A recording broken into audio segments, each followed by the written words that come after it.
சத்தம் சொல்லாம ஹalleluya. உற்சாகமா சொல்லாம ஹalleluya. ஆண்டவரும் இரட்சகருமாகிய இயேசு கிறிஸ்துவின் இனிய நாமத்தினாலே பீகார் சார்பாக, அங்குள்ள திருச்சபைகளின் சார்பாக, மிஷனரிகளின் சார்பாக உங்கள் யாவரையும் வாழ்த்துகிறேன். உங்கள் யாவரையும் ஆசீர்வதிக்கிற ஆண்டவர் தாமே உங்களை அபரிதமாய் ஆசீர்வதித்து இந்த நாளிலும் 2வது வாரத்தில் வந்திருக்கிற உங்களை கர்த்தர் அபரிதமாய் ஆசீர்வதிப்பாராக. கர்த்தருடைய சமூகத்தில் காத்திருப்பது நமக்கு எவ்வளவோ மிக்க மகிழ்ச்சி, அது நன்மையுமா இருக்கிறது, அது ஆசீர்வாதமா இருக்கிறது. ஹalleluya. கர்த்தருக்கு காத்திருக்கிறவர்களோ புது பலன் அடைந்து அவர் சட்டைகளை அடித்து உயர எழும்புவார்கள். நாம் கர்த்தருக்கு காத்திருக்கிறோம். உண்மையாகவே அருமையான ஒரு ஆராதனை நாம் செய்யும்படியாக ஆண்டவர் உதவி செய்தார். ஒவ்வொரு ஆவியில பலப்படும்படியாக, அவர் அபிஷேகத்துல நிரம்பும்படியாக ஆண்டவர் உதவி செய்தார். கர்த்தர் இன்னும் நம்மை ஆசீர்வதிக்கும்படியாய் உதவி செய்வாராக. அடியானுடைய பெயர் சாம்வேல். நான் பாலவாக்கு அட்வென்ட் கிறிஸ்தவ திருச்சபையை சார்ந்தவன். 2003ஆம் வருடம் எங்களுடைய திருச்சபையிலே வாலிபர்களுக்கு என்று ஒரு மிஷனரி கூட்டம் ஏற்பாடு செய்யப்பட்டிருந்தது. அப்பொழுது ரெவரண்ட் மைமதாஸ் ஐயா அந்த பகுதியிலே அவர் சபை போதகராக இருக்கும் பொழுது அந்த மிஷனரி கூட்டத்திலே அவர் சுந்தரையா, பால் சுந்தரராஜ், முதல் மிஷனரி, பீகார் மிஷனரி, அவர் தன்னுடைய சாட்சியை பகிர்ந்து கொண்டார். பகிர்ந்து கொண்ட பிறகு அந்த நாளிலே ஆண்டவர் எனக்குள்ளாக கிரியை செய்து அந்த மிஷனரி ஊழியத்துக்காக என்னை ஒப்பு கொடுத்தேன். அந்த ஊழியங்களுக்காக தொடர்ந்து ஜெபித்து கொண்டிருந்தேன். ஏறக்குறைய 1.5 வருடங்களுக்கு பிறகு ஆண்டவர் அந்த பகுதியில ஊழியத்துக்கு போகும்படியா 2004 வருடம் 10ஆம் மாதம் அந்த பகுதியில போகும்படியா ஆண்டவர் உதவி செய்தார். இன்றைக்கு ஏறக்குறைய 21 வருடங்களாக அந்த பீகார் மாநிலத்திலே, அந்த பீகார் மாநிலத்தில் ககடியா மாவட்டத்திலே கர்த்தருடைய ஊழியத்தை செய்து கொண்டு வரும்படியாய் ஆண்டவர் உதவி செய்து வருகிறார். ஹalleluya. இன்றைக்கு ஒரு 5 சபைகளை மேற்பார்வையிட்டு கொண்டிருக்கிறேன். ஒரு வட்டார போதகராக இருந்து அந்த பகுதியில பாலா பஜார் என்கிற ஒரு பகுதியில ஊழியம் செய்து வருகிறோம். நான் போயிருந்த நாட்கள்ல அந்த ககரியா பகுதியில ஊழியம் நடந்து கொண்டிருந்தது. பாலா பஜார் என்கிற பகுதியில ஒரு பஞ்சாயத்து பவன்ல சபை நடந்து கொண்டிருந்தது. ஆனால் ஆண்டவர் எங்களுடைய பிரயாசங்களை பார்த்து ஒவ்வொரு நாளும் நாங்கள் சைக்கிள் எடுத்துக்கொண்டு 30 கிலோமீட்டர், 50 கிலோமீட்டர், அப்புறம் 20 கிலோமீட்டர், 25 கிலோமீட்டர் இப்படியாக சைக்கிளில் சென்று 4 திசையிலும் சென்று ஊழியம் செய்தபடியினாலே இன்றைக்கு சென்ற பகுதிகளில் எல்லாம் ஆண்டவர் சபையை ஏற்படுத்தி இன்றைக்கு பீகார் பகுதியிலே அட்வென்ட் மிஷன் மூலமாக ஏறக்குறைய 20 திருச்சபைகள் இன்றைக்கு நடந்து கொண்டிருக்கிறது. ஹalleluya. சத்தமா சொல்லலாமா? ஹalleluya. அதற்கு காரணம் நம்முடைய சென்னை அட்வென்ட் பகுதியில் இருக்கிற அநேக சபைகளிலே எங்களுக்காக தொடர்ந்து ஜெபிக்கிறாங்க. எங்களுக்காக தொடர்ந்து நீங்க உதவி செய்கிறீர்கள். உங்களுடைய உதார்த்தமான அன்பின் காணிக்கைகளினாலே நீங்கள் உதவி செய்து வருகிறீர்கள். அநேகர் பெயர் தெரியாதவர்கள், முகம் தெரியாதவர்கள் கூட எனக்காக, எங்களுக்காக ஜெபித்து கொண்டிருக்கிறாங்க. அந்த ஜெபத்தின் பலனாக ஆண்டவர் ஒவ்வொரு நாளும் அந்த பகுதியில் அற்புதங்களை செய்து கொண்டு வருகிறார். புதிய புதிய ஆத்மாக்களை சபைக்கு கொள்ளை பொருளாக கொடுத்து கொண்டு வருகிறார்.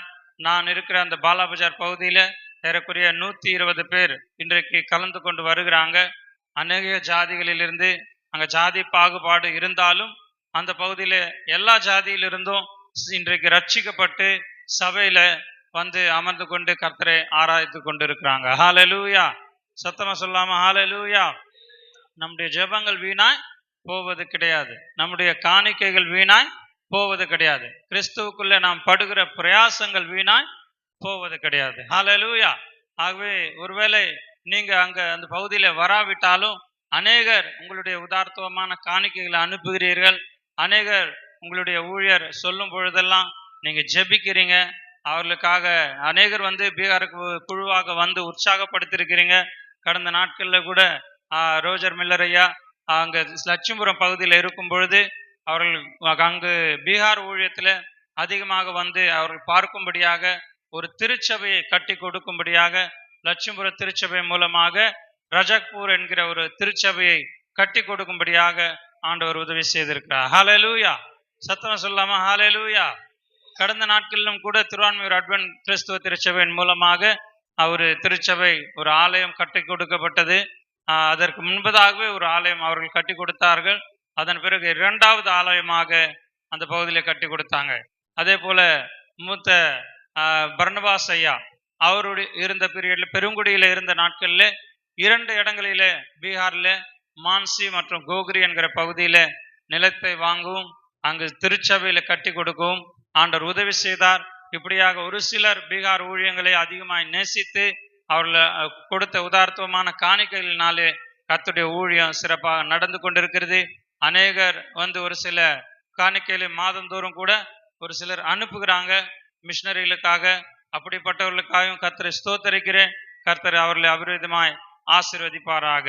அந்த பகுதியில பாலா பஜார் என்கிற பகுதியில நான் ஆரம்ப நாட்கள்ல சென்றிருந்த பொழுது அந்த பகுதியில ஏராளமான கூட்டங்கள் வந்திருந்து அதன் பிறகு வெறும் சுகத்துக்காக வந்து கொண்டிருந்தாங்க.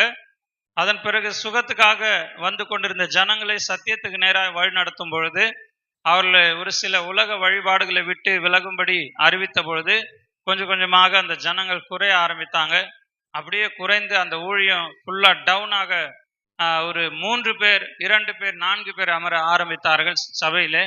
அதன் பிறகு அந்த பகுதியிலே என்னை அனுப்பும்படியாக ஆண்டவர் உதவி செய்தார். நான் இன்னொரு கிளை சபையிலே மான்சி என்கிற பகுதியிலே ஒரு சபையை ஆரம்பித்து அந்த பகுதியில் புதிதாக ஊழியத்தை ஆரம்பித்து ஒரு சபையை நடத்தி கொண்டிருந்த வாடகை வீட்டில். அதன் பிறகு பாலா பஜார் என்கிற பகுதியில சுந்தரையா மூலமாக என்னை அனுப்பினார்கள். அங்குள்ள மக்களும் வேண்டிக் கொண்டபடினாலே சாமுவேல் ஊழியக்காரரை அனுப்புங்க அப்படி சொல்லி அனுப்புனாங்க. அந்த பகுதியில இருந்த பொழுது அந்த ஊழியத்துக்காக பாரத்தோடு ஜெபிக்க ஆரம்பித்தேன். ஒவ்வொரு நாளும் பிரயாசப்பட்டு ஊழியம் செய்ய ஆரம்பித்து பல மாதங்களுக்கு பிறகு ஒரே ஒரு குடும்பத்தை ஒரு சகோதரியை தரிசிக்கும்படி ஆண்டவர் உதவி செய்தார். அவங்க ஜெபிக்கிறதுக்கு வந்தாங்க. அவங்க டோமினி மசி அவங்க என்னிடத்துல என்னுடைய கணவனாருக்காக ஜெபியுங்கள் அப்படின்னு சொல்ல ஆரம்பிச்சாங்க.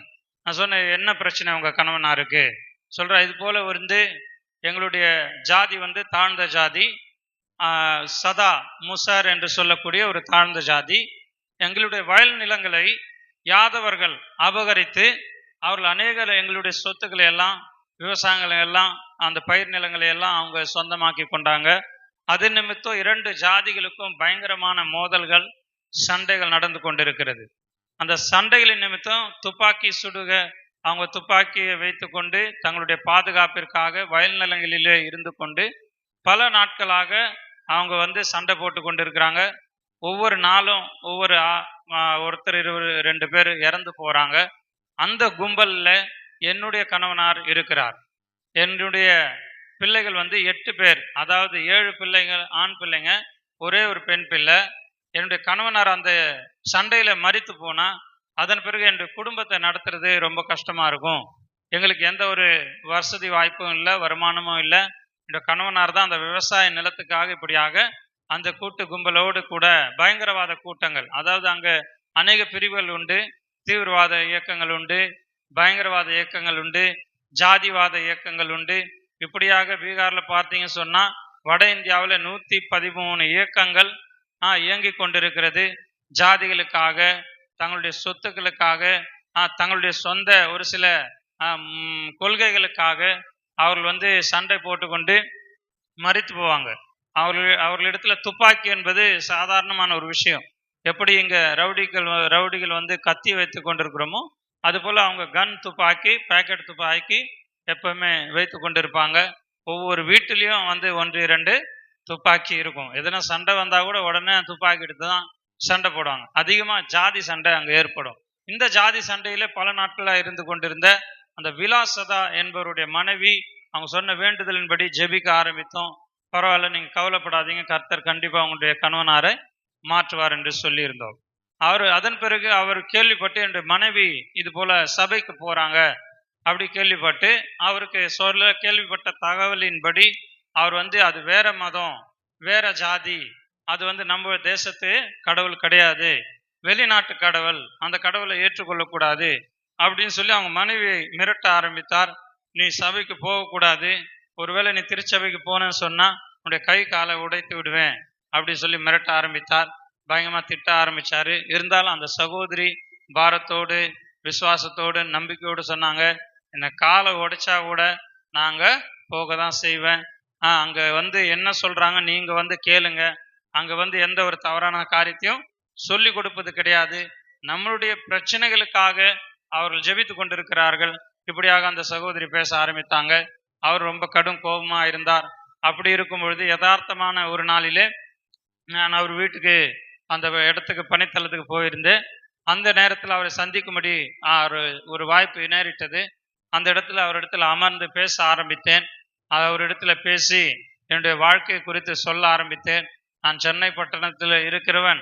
அங்க இருந்து என்னுடைய தகப்பனார் இறந்த பிறகு நானும் கூட ஒரு ரவுடியா ஆகணும், இல்லைன்னா பணக்காரனா ஆகணும், அப்படி 2 கொள்கையில வாழ்ந்து கொண்டிருந்தேன். அப்படி ரவுடிசத்துல போன பிறகு கூட என்னுடைய பேக் சப்போர்ட், அதாவது எனக்கு உதவி செய்கிறவர்கள் யாரும் இல்லாதபடினாலே அந்த வழியிலிருந்து மனம் திரும்பி இன்றைக்கு ஆண்டவரை ஏற்றுக்கொண்டு எல்லா குடி போதை எல்லாவற்றையும் மறந்து இன்றைக்கு ஆண்டவருக்காக ஊழியம் செய்கிறேன். இப்படியாக என்னுடைய சாட்சியை நான் ஒரு மணி நேரம் அவரிடத்துல பகிர்ந்து கொண்டேன். கர்த்தருடைய ஆவியானவர் பலமாய் கிரியை செய்ய ஆரம்பித்தார். அவருடைய மனம் மாறியது. அவர் மறுவாத நாள்லே அன்றைக்கு மாலையிலே போய் ஒரு பூட்டு சாவி வாங்கிட்டு வந்து அவங்க மனைவிட்ட கொடுத்து, அதுக்கு முன்பதாக சும்மா தாப்பால் போட்டு பக்கத்துல போவாங்க மார்க்கெட்ல. ஆனா அவர் வந்து பூட்டு சாவியை வாங்கிட்டு வந்து மனைவி கொடுத்து, நீ பூட்டு சாவி வீட்டை பூட்டை பூட்டிட்டு உன்னுடைய பிள்ளைகளை கூட நீ கூட்டி கொண்டு போ அப்படின்னு சொல்ல ஆரம்பித்தார். அதன் பிறகு கர்த்தருடைய கிருபையினால அவங்க தொடர்ந்து தன்னுடைய பிள்ளைகளை கூட்டி கொண்டு வர ஆரம்பித்தார்கள். அந்த ஆண் பிள்ளைகளை கூட கூட்டி கொண்டு வர ஆரம்பித்தார்கள். பிபுல், சந்திரசேகர், இப்படியாக ஒரு சில வாலிபர்கள், அவர்கள் 4வது 5வது 8வது இப்படியாக படித்து கொண்டிருந்தாங்க. அவங்க வர ஆரம்பித்தாங்க. வந்த பிறகு தொடர்ந்து சத்தியத்தை கேட்க ஆரம்பித்தார்கள். அவர்களுக்கு விசுவாசம் பெருக ஆரம்பித்தது. அதன் பிறகு ககடியாவிலே, அதாவது சுந்தரையா இருக்கிற இடத்துல 3 நாள் விசேஷித்த கூட்டங்கள் ஆயத்தம் பண்ணியிருந்தோம். அந்த கூட்டத்துல சென்றிருந்த பொழுது அவர் அந்த இரவு அங்க தங்கி இருந்தாங்க. அங்க 3 நாள்ல 2 நாட்கள் தங்கி 3ஆம் நாள் சுவிசேஷம் கேட்டு மீட்டிங் முடிஞ்ச பிறகு அதன் பிறகு வீட்டுக்கு போவாங்க. அதனால வந்து வண்டி வசதி அதிகமா இல்லாதனால இரவு நேரத்துல அங்கேயே தங்கி 3 நாள் கூட்டங்கள் காலையில இருந்து மாலையில வரை நடந்து கொண்டிருந்தது. அப்படி அந்த சகோதரியா ஒரு இரவு தங்கின பிறகு அங்க வீட்டுக்கு அருகாமையில் இருக்கிறவங்க யாரும் அவருடைய கணவரிடத்துல பொய் புகார்களை சொல்ல ஆரம்பித்தாங்க. உங்க மனைவி எங்க போனாங்கன்னு தெரியல, அவங்க வந்து வேற மதத்துக்கு போயிட்டாங்க, அங்க எல்லாமே வந்து தவறுகள் நடக்கும், அப்படி இப்படி சொல்லி ஒரு சில தவறான காரியங்களை சொன்ன பிறகு கோபத்துடனே அவர் மறாவது நாள் அந்த மீட்டிங்க்கு வராரு. வந்து எங்களை எல்லாரையும் பார்த்த உடனே அந்த கோபம் தணிஞ்சுது. ஆண்டவருக்கு நான் கூப்பிட்டு அழைத்து உட்கார வைத்தேன். நீங்க வந்து உட்காருங்க அப்படி சொல்லி, அவரும் சரி என்னதான் நடக்குதுன்னு பார்க்கலாம் அப்படின்னு சொல்லி உட்கார ஆரம்பித்தார். அந்த நாட்களில் ஒரு பூஜைகள் நடந்து கொண்டிருந்தது. ஒரு சிகாமணி என்கிற ஒரு ஊழியக்காரர் மிக அருமையாக தெய்வங்களை குறித்து, அவர் பலிகளை குறித்து, உண்மையான தெய்வத்தை குறித்து, ரட்சிப்பதை குறித்து, பாவத்தை குறித்து, நரகத்தை குறித்து பிரசங்கித்த வேளையிலே ஒரு நாள் முழுவதும் அவர் சனிக்கிழமை முழுவதும் கர்த்தருடைய வார்த்தையை கேட்டாரு. அவருடைய இரவுலையும் செக் பண்ணாரு, இவங்க எங்க படுக்கிறாங்க, எங்க இருக்கிறாங்க, தவறான செய்திகளை நான் கேள்விப்பட்டேனே என்று சொல்லி அன்று இரவும் அவர் தங்கினார். ஆண்கள் எல்லாம் தங்குவதற்கு அந்த டீச்சர்கள் தங்கி இருக்கிற ஒரு குவார்டர்ஸ்ல ஏற்பாடு செய்திருந்தோம். பெண்கள் எல்லாம் பள்ளியிலேயே தங்கி இருந்தாங்க. அதை பார்த்த பிறகு கூட அவருக்கு சந்தோஷமும் திருப்தியும் ஏற்பட்டது. மறாவது நாளும் கர்த்தருடைய சத்தியத்தை கேட்க ஆரம்பித்தார். அதன் பிறகு அவர் மனம் திரும்பி அன்றைய மீட்டிங்கிலேயே கணவன் மனைவியாக 2 பேரும் ஞானஸ்தானம் எடுத்து கர்த்தரை சொந்த ரட்சகராக ஏற்றுக்கொண்டார்கள். கரங்களை தட்டி கர்த்தர் நாமத்தை மகிமைப்படுத்துவோமா? ஹல்லேலூயா. ஒரு ரவுடி கும்பல்ல இருந்தவங்க, ஜாதி சண்டைக்காக பிரச்சனையில இருந்தவங்க, ஒருவேளை அடியான் போகாமல் இருந்திருந்தா அவர் மனம் திரும்பி இருக்க முடியாது. சுவிசேஷம் அவருக்கு அறிவிக்கப்படாமல் இருந்திருந்தா அவர் அங்கிருந்து ரட்சிக்கப்பட்டிருக்க முடியாது.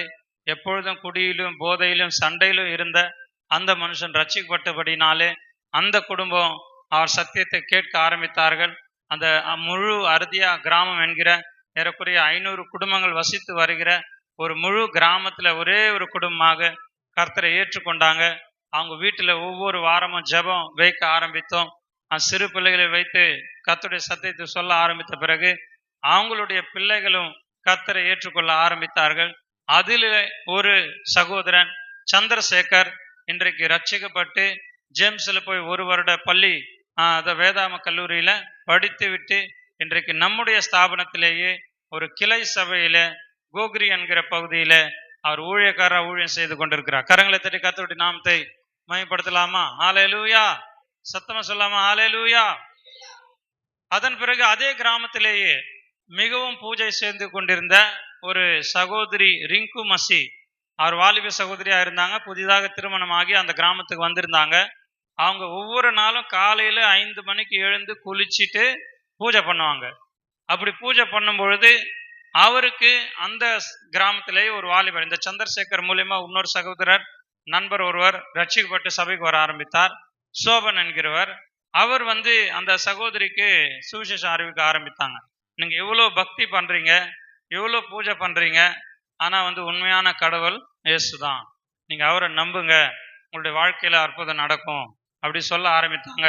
தொடர்ந்து அந்த செய்தி கேள்விப்பட்டபடினால அந்த சகோதரியும் ஒரு சில காரியங்களுக்காக ஜெபித்து அதில் நன்மையை பெற்றுக்கொண்டு அதன் பிறகு விசுவாசிக்க ஆரம்பித்தாங்க. அவங்க பக்தியில அதிகமா இருந்தபடினால ஆண்டவரையும் அதிகமா தேட ஆரம்பித்தாங்க. மரியாதை போல அதிகமா ஜெபிக்கவும், கர்த்தருடைய சமூகத்துல வரவும், எல்லா மீட்டிங்லும் அவங்க கலந்து கொள்ளவும், அவர் அதிகமா வீட்டுல கூட அந்நிய பாஷையில அபிஷேகத்துல நிரம்பி ஜெபிக்கவும் ஆரம்பித்தாங்க. இந்த காரியத்தை பார்த்து அவருடைய மாமனார் மாமியார் பயங்கரமா விரோதம் பண்ண ஆரம்பிச்சாங்க.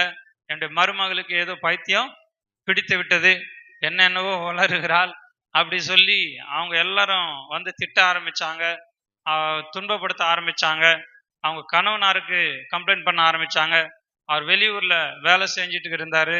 அவர் கூட பயங்கரமாக அடித்து துன்புறுத்தினாங்க. அவங்க முழு குடும்பமே, அவங்களுடைய மச்சினை, அவங்களுடைய தம்பி, அதாவது ஹஸ்பண்டுடைய தம்பி மனைவிகள், அவங்க எல்லாருமே விரோதிக்க ஆரம்பித்தாங்க. முழு குடும்பத்திலையும் ஒரே ஒரு சகோதரியாக அவங்க மிஞ்சி இருந்தாங்க. கடைசியாக ஒரு நாள்ல அதிகமாக அடித்து துன்புறுத்தி வீட்டை விட்டு துரத்திட்டாங்க. அந்த வாலிப மகள் ஒரு சிறு பிள்ளை எடுத்துக்கொண்டு வீட்டை விட்டு கிளம்பினாங்க. கிளம்பி அவங்க அம்மாவுக்கு ஃபோன் பண்ணாங்க. அம்மாவுக்கு ஃபோன் பண்ணி, அம்மா இது போல என்னை வீட்டில் துன்பப்படுத்துறாங்க, நான் இங்கே இருக்க மாட்டேன், வந்துடுறேன் அப்படி சொன்னாங்க.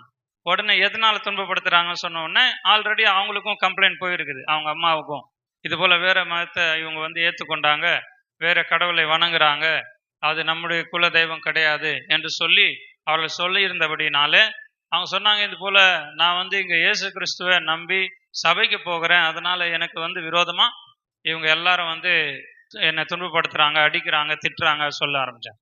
நீ ஒன்று இயேசு கிறிஸ்துவை விட்டுடு, இல்லைன்னா நீ இங்க வீட்டுக்கு வராத. அப்ப நான் எங்க போறது?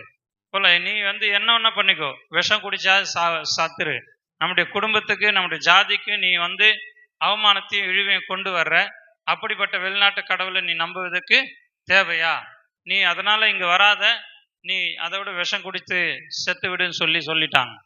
அப்படி அவங்க மிக அழுகையோடு மிக துக்கத்தோடு எங்க போகுதுன்னு தெரியல அவங்க சபைக்கு வர ஆரம்பித்தாங்க. சொன்னாங்க, அண்ணா என்னை எப்படியாவது சபையில தங்குவதற்கு அனுமதி கொடுங்க, ஏன்னா எங்க வீட்டுல என்னுடைய மாமியார் வீட்லயும் எல்லாரும் வெறுக்க ஆரம்பித்துட்டாங்க. நான் சொன்னேன், உங்க அம்மா வீட்டுக்கு போக வேண்டியதானம்மா? அவன் சொல்றாங்க, அம்மா வீட்லயும் விஷம் குடித்து செத்துரு, நீ ஒன்னு இயேசுவை விட்டுரு, இல்லைன்னா விஷம் குடிச்சு செத்துருன்னு சொல்றாங்க, அப்போ என்ன பண்றது அப்படி சொன்னேன். நான் அவங்களுக்கு ஆலோசனை சொல்ல ஆரம்பித்தேன். நீங்க மாத்திரம் ரட்சிக்கப்படுவது தேவ சித்தம் அல்ல, நீங்க பொறுமையா காத்துருங்க, நீங்க கொஞ்ச நாளைக்கு சபைக்கு வரலன்னாலும் பரவாயில்ல, அதே வீட்டில் போய் நீங்க தங்கி ஜெபம் பண்ணுங்க. ஓகே, நான் சபைக்கு போக மாட்டேன்னு சொல்லுங்க. நீங்க மார்க்கெட்டுக்கு வர்ற மாதிரி எப்பன்னா வெள்ளிக்கிழமை ஜெபம் நடக்குது, மற்ற கூடுகையில கலந்து கொள்ளுங்க. கொஞ்ச நாள் அமைதியாகட்டும், நாங்களும் ஜெபிக்கிறோம், நீங்களும் ஜெபிங்க. நீங்க மட்டும் ரட்சிக்கப்பட்டது கர்த்தருடைய சித்தம் இல்ல, உங்க வீட்டில் இருக்கிறவங்களும் ரட்சிக்கப்படணும். நீங்க ஓடிட்டீங்கன்னு சொன்னா, நீங்க வீட்டை விட்டு தூரம் போயிட்டீங்கன்னு சொன்னா, வேற விதமா ஜனங்கள் பேசி அவன் மற்றவங்க ஆண்டூருக்குள்ள வருவதற்கு தடையாகிவிடும் என்று சொல்லி ஆலோசனை சொல்ல ஆரம்பித்தேன். கர்த்தர் அந்த ஆலோசனையின்படி இந்த சகோதரியுடைய மனதை தேற்றினார். இந்த சகோதரி வீட்டுக்கு போனாங்க, அவங்க மாமியார் வீட்டில் போய் தங்க ஆரம்பித்தாங்க. ஓகே, நான் இனி நம்ப மாட்டேன், சபைக்கு போக மாட்டேன் அப்படி சொல்லி கொஞ்சம் அமைதியாக எதுவும் சொல்லலை, அவங்க அமைதியாக இருந்துட்டாங்க. அப்படியே இருந்த ஒரு 3 மாதங்களுக்குள்ளாக ஆண்டவர் அந்த வீட்டில் கிரியை செய்ய ஆரம்பித்தார். அவருடைய மாமனார் ஒரு மாடு வளர்த்து கொண்டிருந்தாங்க. அந்த மாடு நல்ல பால் கொடுக்கிற மாடு, நல்ல ஒரு வருமானத்தை கொடுக்கிற ஒரு மாடு. ஆனா வந்து அது உடல்நிலை சரியில்லாம போய்விட்டது. அந்த மாடு சீரியஸ் ஆன பிறகு அவங்க வந்து என்ன பண்ணாங்கன்னா, எவ்வளோ ட்ரீட்மெண்ட் பண்ணாரு அவங்க மாமனார். எவ்வளோ ட்ரீட்மெண்ட் பண்ணி கிட்டத்தட்ட ஒரு ரூ. 15,000 காலி ஆகிவிட்டது. ரூ. 15,000 காலியான பிறகு ரூ. 40,000 அந்த மாட்டினுடைய விலை. ரூ. 15,000 செலவாகிவிட்டது. அதன் பிறகு என்ன பண்ணுவதுன்னு அவருக்கு தெரியல. கடைசியாக இந்த மருமகள் அந்த ரிங்கு மசி என்ன பண்ணாங்கன்னா, அப்பா நான் வந்து இந்த மாட்டுக்காக ஜெபம் பண்ணட்டுமா? ஜெபம் பண்ணி தண்ணி எண்ணெய் கொடுக்கட்டுமா? அப்படின்னு சொல்லி கேட்க ஆரம்பிச்சாங்க. அவர் எல்லா விதத்திலையும் சோர்ந்து போனதுனால கடைசியாக ஒரு வாய்ப்பை கொடுக்க ஆரம்பித்தார். சரி நீ என்ன பண்ணுமோ பண்ணு, எப்படியா பொழைச்சா போதும் அப்படின்னு சொல்லி அவர் விட்டுட்டாரு. அவங்க தொடர்ந்து எண்ணெயை ஜெபித்து அதற்கு உடலெல்லாம் பூச ஆரம்பித்தாங்க. தண்ணியும் ஜெபம் பண்ணி அதை குடிக்க கொடுத்தாங்க. ஆண்டவர் அந்த பகுதியில் அவங்களுடைய விசுவாசத்தை கனப்படுத்தினார். அந்த பகுதியில் அந்த மாட்டுக்கு சுகத்தை கொடுத்தார். ஒரு 3 நாட்களுக்குள்ளாக கொஞ்சம் கொஞ்சமாக சுகமாகி நல்லா சாப்பிட ஆரம்பித்தது. அவங்க மாமனார் எதிர்த்த அவங்க மாமனார் வந்து இப்போ அவரே வந்து அமைதியாயிட்டாரு. கொஞ்சம் கொஞ்சமா இப்போ அவங்க சபைக்கு வர ஆரம்பித்தாங்க. அவங்க கணவனாரும் இப்போ அவர் பயங்கரமா குடித்து அடித்து கொண்டிருந்த அந்த கணவனார், அவருக்கும் ஒரு சில வியாதிகள் வந்து சுகத்தை கிடைத்து அவரும் இப்போ வந்து சபைக்கு வந்து கொண்டிருக்கிறார்.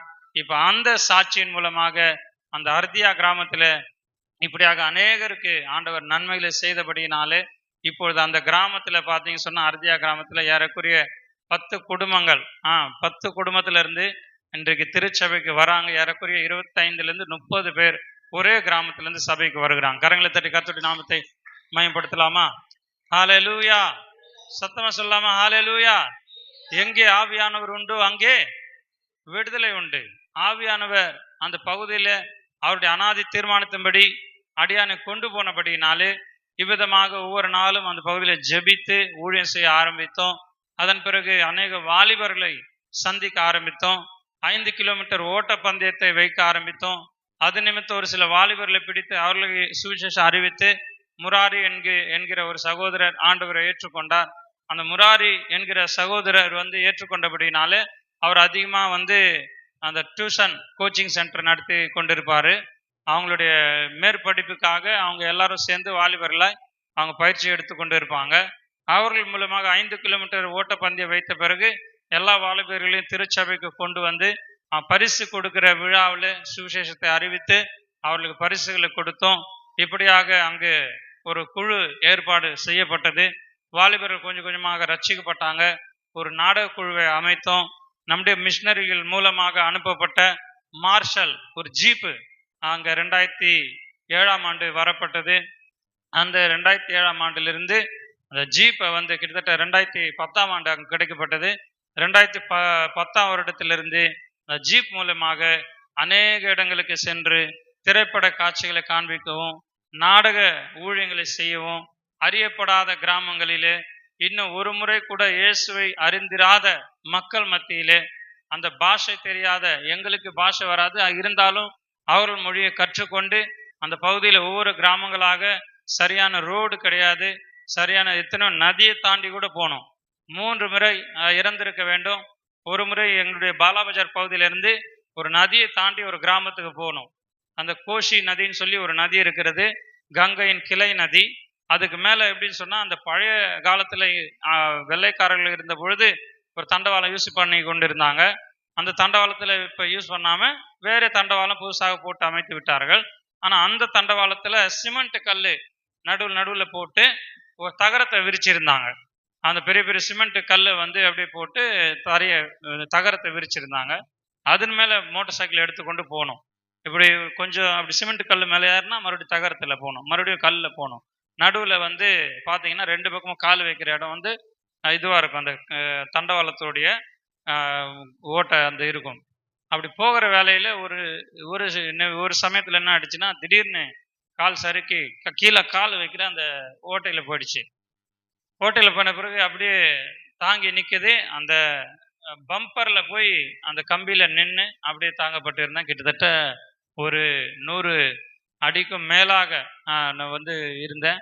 100 அடிக்கு மேலாக ஒருவேளை கீழே விழுந்திருந்தா அன்றைக்கு கூட மரணம் ஏற்பட்டிருக்கலாம். ஆனால் ஆண்டவர் அநேகருடைய ஜெபங்களினாலே அற்புதமாய் பாதுகாத்தார். ஹல்லேலூயா! சத்தமா சொல்லாமா ஹalleluya. அதே பகுதியில பாலாபஜார் பகுதியில விரோதம் ஒரு முறை வந்தது. ஜனங்கள் வருகிற காணிக்கைகளை அந்த பறித்து கொள்ளும்படியாக ஒரு வாரண்ட் கிரிமினல் என்னையும் இன்னொரு ஊழியக்காரர் தில்குஷ் என்கிறவரையும் ஒரு மாந்தோப்புல கூட்டு கொண்டு போயிட்டார். ஒரு மாந்தோப்புல அழைத்து கொண்டு போய் அவர் அந்த வைத்திருந்த ரிவால்வர் அதுல ஃபர்ஸ்ட் லிவரை இழுத்து அப்படியே நெஞ்சில வச்சு பேசுறாரு. இங்க வர்ற காணிக்கையில நீங்க வந்து எனக்கு காசு கொடுக்கணும் அப்படி சொல்லி கேட்கிறாரு. அதுக்கு முன்னாடியே ஒரு 2 முறை இந்தி ஊழியக்காரர் வந்து அவர் கொடுத்துட்டாரு. அந்த இந்தி ஊழியக்காரர் கொடுத்ததுனால கிட்டத்தட்ட நான் அங்கே இன்சார்ஜாக போன பிறகு ஒரு 3 மாதங்கள் கொடுக்காம அப்படியே தடை பண்ணி இருந்தோம். ஆனால் அது நிமித்தம் கோவப்பட்டு எங்களை பிடித்து கொண்டு மாந்தோப்பில் கொண்டு போயிட்டாரு. இந்த லிவர் வந்து ஃபர்ஸ்ட் லிவர் இழுத்து அப்படியே துப்பாக்கி மேலே வச்சு பேசுகிறாரு. இது மாதிரி இன்னும் உனக்கு தைரியம், இன்னும் உனக்கு திமிரு, நீங்கள் வந்து எங்களுக்கு கொடுக்க வேண்டிய காசை கொடுக்காம இருக்கிறீங்க, எனக்கு வந்து ஒவ்வொரு மாதமும் வந்து நீங்கள் காசு கொடுக்கணும் அப்படி சொல்ல ஆரம்பித்தார். அவர் சொன்ன இந்த மாதிரி வந்து நாங்கள் கூட ₹1 எடுக்க முடியாது, எங்களுக்குன்னு ஒரு மிஷன் இருக்குது, எங்களுக்குன்னு ஒரு ஸ்தாபனம் இருக்குது, நாங்கள் எல்லாவற்றுக்கும் கணக்கு கொடுக்குறோம், அது நிமித்தம் நாங்கள் உங்களுக்கு தர முடியாது சொன்னோம். அதெல்லாம் தெரியாது, இங்கே இருந்த ஊழியக்காரர் வந்து இங்கே இருந்த இந்த சந்தோஷ் என்றவர் எனக்கு கொடுத்துருக்கிறாரு, அதனால நீங்கள் அவர் வாக்கு பண்ணியிருக்கிறாரு ஒவ்வொரு மாதமும் கொடுப்பேன்னு சொல்லி, அதனால் நீயும் கொடுத்து தான் ஆகணும் அப்படி சொல்ல ஆரம்பித்தார். நான் சொன்னேன், அவங்க எல்லாரும் வியாதிகளை போக்கி கொண்டு அவங்க ₹5, ₹10, ₹50, ₹100 போடுறாங்க, அந்த வியாதி சுகமானதுனால போடுறாங்க, அந்த பணத்தை நீங்கள் எடுத்துக்கொண்டு போய் நல்லா இருக்க முடியுமான்னு கேட்டேன்.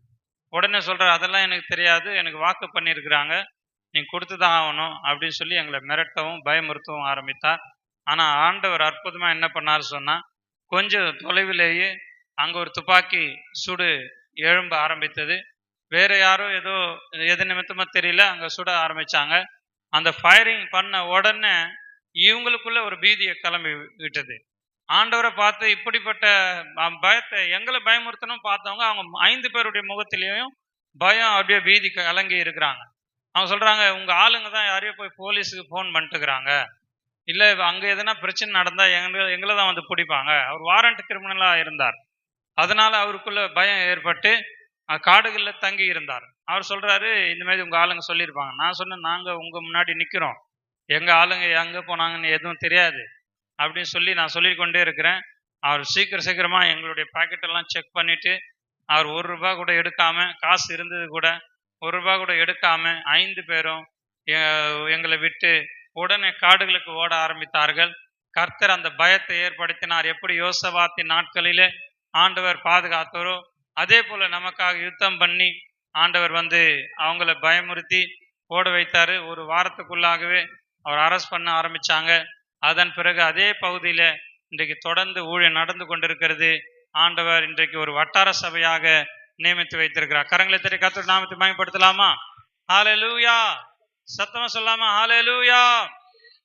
இப்படியாக சொல்ல போனா எத்தனையோ அற்புதங்கள். கடந்த வருடத்துல கூட ஒரு புது குடும்பம் சௌரஸ்யா என்கிற ஒரு உயர்ந்த குடும்பத்திலிருந்து ஆண்டவர் ஏற்றுக்கொண்டாங்க.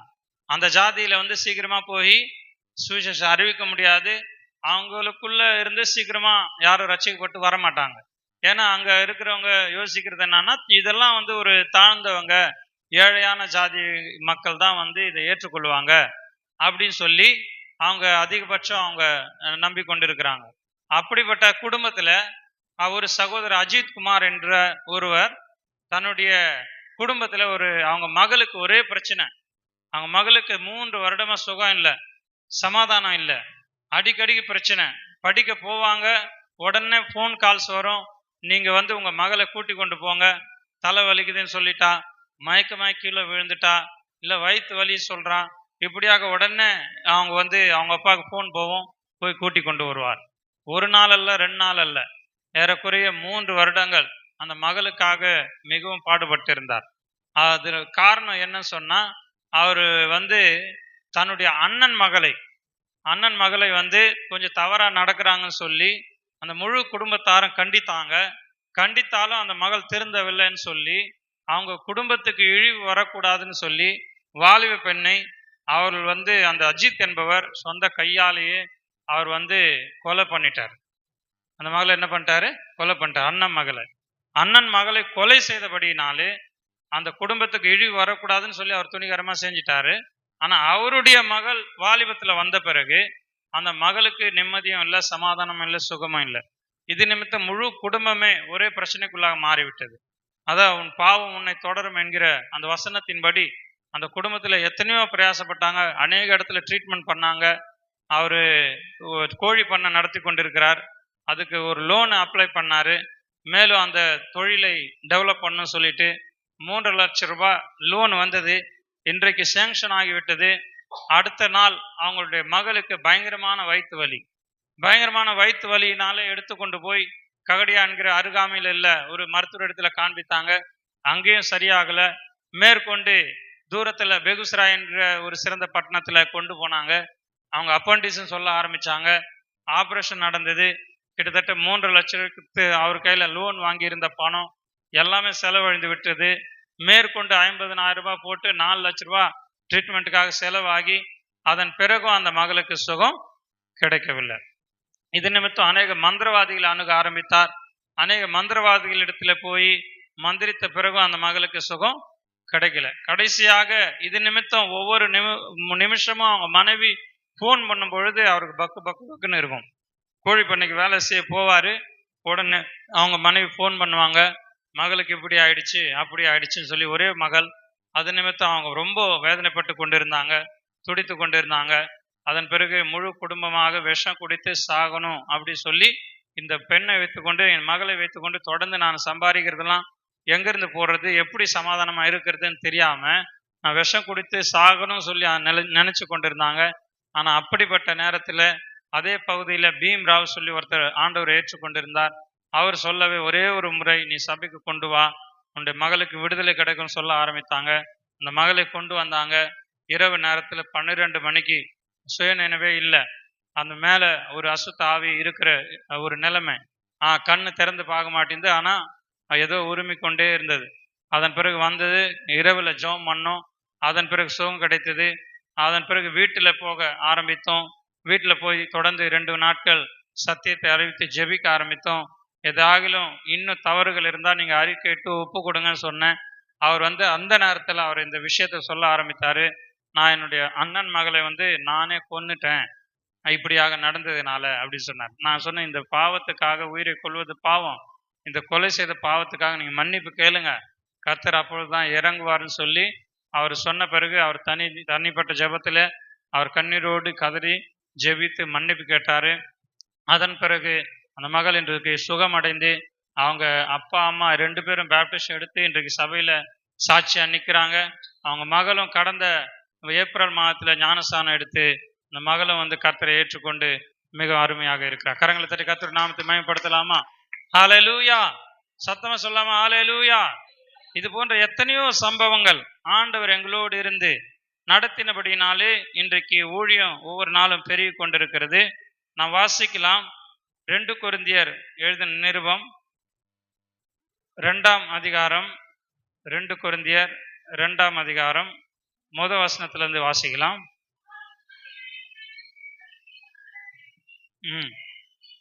1 கொரிந்தியர் 2ஆம் அதிகாரம் வாசிங்க.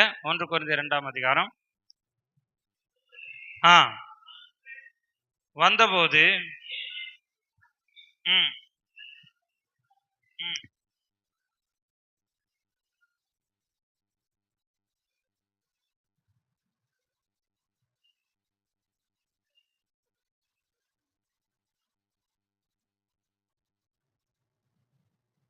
ஹலோ, அதன் பிறகு இன்னொரு வசனத்தையும் வாசிக்கலாம். அப்படியே வாசித்து கொண்டே வாங்க. அல்லாமலும் நான் பலவீனத்தோடும்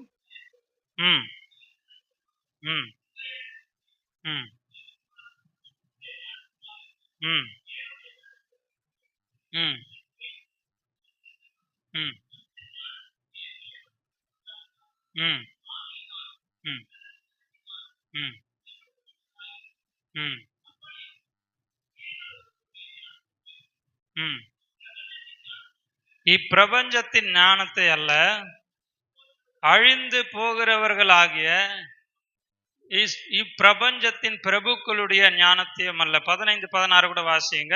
ஆவிக்குரியவன் எல்லாவற்றையும் ஆராய்ந்து நிதானிக்கிறான், ஆனாலும் அவன் மற்றொருவனாலும் ஆராய்ந்து நிதானிக்கப்படான். அவருடைய சிந்தை அறிந்தவன் யார்? எங்களுக்கோ கிறிஸ்துவின் சிந்தை உண்டாயிருக்கிறது. ஹல்லேலூயா. சத்தமா சொல்லாம ஹல்லேலூயா. எனக்கு அன்பார்ந்த தேவனுடைய பிள்ளைகளே, அப்போஸ்தலனாகிய பவுல் இங்கு இந்த முழு 2ஆம் அதிகாரத்தை வாசித்தீர்கள் என்று சொன்னால் ஆவிக்குரிய ஒரு விஷயத்தை அவர் சொல்லுகிறார். நாங்க சிறந்த வசனிப்போடாவது அல்லது ஞானத்தோடாவது உங்களுக்கு தேவனுடைய வசனத்தை அறிவிக்க வரவில்லை.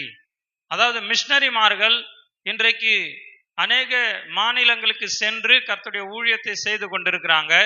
எப்படியாகிலும் அழிந்து கொண்டிருக்கிற ஜனங்களை ரட்சிப்புக்குள்ள நடத்த வேண்டும், நரகத்திலிருந்து காப்பாற்ற வேண்டும் என்று சொல்லி அவங்க கிறிஸ்துவின் சிந்தை உடையவர்களாக இன்றைக்கு பிரயாசப்பட்டு கொண்டு வருகிறாங்க. ஹல்லேலூயா. இவர் மிஷனரிகளுடைய சிந்தையை இந்த 2ஆம் அதிகாரத்துல அப்போஸ்தலனாகிய பவுல் எழுதி வருகிறார். நாங்க பிரபஞ்சத்தின் ஞானத்தை அல்ல, இந்த பிரபஞ்சத்தின் ஞானத்தை பேசாம அழிந்து போகிறவர்களாகிய இப்பிரபஞ்சத்தின் பிரபுக்களுடைய ஞானத்தையும் அல்ல, உலக தோற்றத்துக்கு முன்னே தேவன் நம்முடைய மகிமைக்காக ஏற்படுத்தினதும் மறைக்கப்பட்டதுமா இருக்கிற ரகசியமான தேவ ஞானத்தையே பேசுகிறோம். ஹல்லேலூயா. அந்த ரகசியமான தேவ ஞானம் என்னங்க? சுவிசேஷம், ரட்சிப்பு. அதாவது தேவனுடைய சுவிசேஷம் பூமி எங்கும் அறிவிக்கப்பட வேண்டும். அதுதான் கிறிஸ்துவின் சிந்தை. எங்களுக்கோ கிறிஸ்துவின் சிந்தை உண்டாயிருக்கிறது என்று அப்போஸ்தலனாகிய பவுல் சொல்லுகிறார். இன்றைக்கு கிறிஸ்தவர்களாகிய நாம் கிறிஸ்துவின் சிந்தை உடையவர்களாய் இருக்க வேண்டும். அதை தான் அப்போஸ்தலனாகிய பவுல் மற்றொரு வேத வசனத்திலையும் அவர் சொல்றாரு. பிலிப்பியருக்கு எழுதின நிருபத்துல 2ஆம் அதிகாரம் வாசிங்க. பிலிப்பியர் 2ஆம் அதிகாரம் 4-5 வாசிங்க.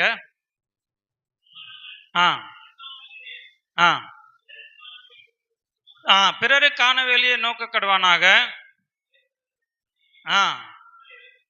கிறிஸ்து இயேசுவில் இருக்கிற சிந்தையே உங்களிலும் இருக்க கடவுது. அங்க பாருங்க, அப்போஸ்தலனாகிய பவுல் சொல்றாரு கிறிஸ்துவில் இருக்கிற சிந்தையே எங்களில் இருக்கிறதுன்னு சொல்றாரு. இங்க பிலிப்பியருக்கு எழுதின நிருபத்துல சொல்றாரு கிறிஸ்து இயேசுவில் உள்ள சிந்தையே உங்களிலும் இருக்க கடவுது. அதாவது நாம ரட்சிக்கப்பட்டிருக்கிற நோக்கம் அவருடைய சிந்தையின்படி வாழ வேண்டியது, அவருடைய சித்தத்தின்படி வாழ வேண்டியது. கர்த்தருடைய சித்தத்தை அறியாத 1000 பேரை பார்க்கிலும் கர்த்தருடைய சித்தத்தை அறிந்து வாழ்கிற ஒரே ஒரு மனுஷன், ஒரே ஒரு மனுஷி, அது கர்த்தருக்கு மிகவும் பிரயோஜனமா இருப்பாங்க. ஹல்லேலூயா. கரங்களை தட்டி கர்த்தருடைய நாமத்தை மகிமைப்படுத்தலாமா? இயேசு கிறிஸ்துவுக்கு பின்னாடி அவர் ஊழியம் செய்து கொண்டிருந்த நாட்கள்ல ஆயிரக்கணக்கான ஜனங்கள் அவரை பின்தொடர்ந்து போனாங்க. ஆனா எல்லாரும் சீஷர்களா மாறவில்லை. ஆண்டவர் சீஷர்களை உருவாக்கவே இந்த பூமிக்கு வந்தார். சீஷர்கள் மூலமாக தான் ரட்சிப்பின் சுவிசேஷம் இந்த பூமி எங்கும் பரவும் சொல்லி அவரு தெளிவா அறிந்து கொண்டிருந்தார். அது நிமித்தமே கிறிஸ்து தமது சிந்தையை தம்முடைய சீஷர்களுக்கு அவ்வப்போது அவர் தனியாக அமர்ந்திருந்த நாட்களிலே அறிவித்துக் கொண்டிருந்தார். அப்போஸ்தலனாகிய பவுல் அதான் சொல்றாரு, நான் உங்களில் தேறினவனிடத்திலே பேசுகிறேன், நான் ஆவிக்குரிய ரீதியாய் உங்களிடத்திலே பேசுகிறேன். எங்களுக்கோ கிறிஸ்துவின் சிந்தை உண்டாயிருக்கிறது. நாங்க உலக ஞானத்துல பேசல, நாங்க உலக சிறந்த வசனிப்போடு உங்களிடத்துல பிரசங்கிக்க வரல. ஏன்னா இந்த உலகத்துல சிறப்பா பிரசங்கம் பண்றவங்க எவ்வளவு பேர் இருக்கிறாங்க. நான் பீகாருக்கு போனதுனால 20 வருஷமா ஹிந்திலேயே பிரசங்கம் பண்ணதுனால தமிழ்ல சிறந்த வசனிப்பு கூட எங்களுக்கு இல்லை. ஒரு சிலரை பார்க்கும் பொழுது தமிழ்ல மெசேஜ் கொடுக்குறவங்களை பார்க்கும் பொழுது ஆச்சரியமா இருக்கும். நானும் தமிழ்கார் தான், ஆனா இருந்தாலும் தமிழ் வர்றதில்லை. இந்தியில மிக சிறப்பாக பிரசங்கம் பண்ணுவதற்கு ஆண்டவர் உதவி செய்திருக்கிறார். அப்போஸ்தலனாகிய பவுல் கூட அதான் சொல்றார், நான் உங்களிடத்துல வந்திருக்கும் பொழுது மிகவும் பயத்துடனே மிகவும் நடுக்கத்துடனே வந்திருக்கிறேன். நாங்க சிறந்த வசனிப்போடு ஆவது உலக ஞானத்திலாவது உங்களுக்கு பிரசங்கிக்க நான் வரல, ஆனா கிறிஸ்துவின் சிந்தையை குறித்து உங்களுக்கு அறிவிக்க வந்திருக்கிறேன். ஹல்லேலூயா. சத்தமா சொல்லாம ஹல்லேலூயா. ஏன்னா நாம எல்லாரும் கிறிஸ்தவர்கள். கிறிஸ்து தமக்கென்று உங்களையும் என்னையும் தெரிந்தெடுத்திருக்கிறார். அவர் ஒரு விசேஷித்த நோக்கத்தோடு தெரிந்திருக்கிறார். அவர் ஒரு விசேஷித்த ஒரு திட்டத்தோடு தெரிந்து கொண்டு வைத்திருக்கிறார். நாம் அந்த திட்டத்தையும் நோக்கத்தையும் அறியவில்லை என்று சொன்னா, சாதாரண மனிதர்களாக நாம் வாழ்ந்து இந்த உலகத்துல எல்லா செல்வ செழிப்போடு வாழ்ந்து மரித்து போவோம். ஆனா ஆண்டவருக்கு முன்னாடி நிற்கும் பொழுது ஆண்டவர் சொல்லுவாரு, உன்னை யாருன்னு எனக்கு தெரியலன்னு சொல்லுவாரு. உன்னை யாருன்னு எனக்கு தெரியலன்னு சொல்லுவார். என்னை நோக்கி ஆண்டவரே கர்த்தாவே கர்த்தாவே என்பவர்கள் எல்லாம் பரலோகத்துல வர முடியாது. ஆனா என்னுடைய சித்தத்தை நிறைவேற்றுகிறவனே பரலோகத்துக்கு வருவான். ஹல்லேலூயா. சத்தமா சொல்லாமா ஹல்லேலூயா. எனக்கு அன்பான தேவனுடைய பிள்ளைகளே, இன்றைக்கு நாம் இந்த உலகத்துல எப்படிப்பட்ட நோக்கத்தோடு வாழ்ந்து கொண்டிருக்கிறோம்? எப்படிப்பட்ட சிந்தையோடு வாழ்ந்து கொண்டிருக்கிறோம்? தனக்கானவைகளையே நாம் யோசித்துக் கொண்டிருக்கிறோமா? நாம நல்லா இருக்கணும், நாம செழிப்பா இருக்கணும், நம்முடைய இன்னும் வருமானம் வரணும், இன்னும் நம்ம வசதியா இருக்கணும், இன்னும் நமக்கு எத்தனையோ வீடுக்கு மேல வீடு கட்டணும், வண்டி வாங்கணும், நகை வாங்கணும், சொத்து சேர்க்கணும், பணம் சேர்க்கணும், பிள்ளைகளுக்காக, இப்படியாக அநேக உலக காரியங்களுக்காக ஓடிக்கொண்டிருக்கிறோம். அதற்காக ஒவ்வொரு நாளும் நாம் பிரயாசப்பட்டு கொண்டிருக்கிறோம். ஆனா ஒவ்வொரு நாளும் எத்தனையோ லட்சக்கணக்கான ஆத்துமாக்கள் ஆண்டவரை ஒரு முறை கூட அறியாம அழிந்து கொண்டிருக்கிறாங்க, நரகத்துக்கு போய் கொண்டிருக்கிறாங்க. அதை குறித்து இன்றைக்கு சிந்தையுடையவர்களா நாம் இருக்கிறோமா? கிறிஸ்துவின் சிந்தை நமக்கு இருக்கிறதா? ஒரு வசனம் வாசிங்க. மத்தேயு 9ஆம் அதிகாரம் 35ஆம் வசனத்திலிருந்து 38ஆம் வசனம் வரையும் வாசிக்கலாம். மத்தேயு 9ஆம் அதிகாரம் 35 வாசிங்க. ம் ம் ம் நீக்கி அவர்களை சொஸ்தமாக்கினார். ம் ம் ம் மனதுருகி வேலை ஆட்களோ கொஞ்சம், ஆதலால் அறுப்புக்கு எஜமான்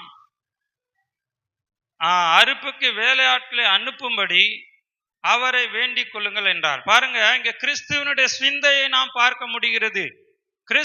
இயேசு கிறிஸ்து இந்த உலகத்துல இருந்த நாட்களிலே சகல பட்டணங்களையும் கிராமங்களையும் சுற்றி நடந்து ஜெப ஆலயங்களிலே உபதேசித்து ராஜ்யத்தின் சுவிசேஷத்தை பிரசங்கித்து ஜனங்களுக்கு உண்டாயிருந்த சகல வியாதிகளையும் நோய்களையும் நீக்கி அவர்களை சொஸ்தமாக்கினார். ஹல்லேலூயா. சத்தமா சொல்லாம ஹல்லேலூயா.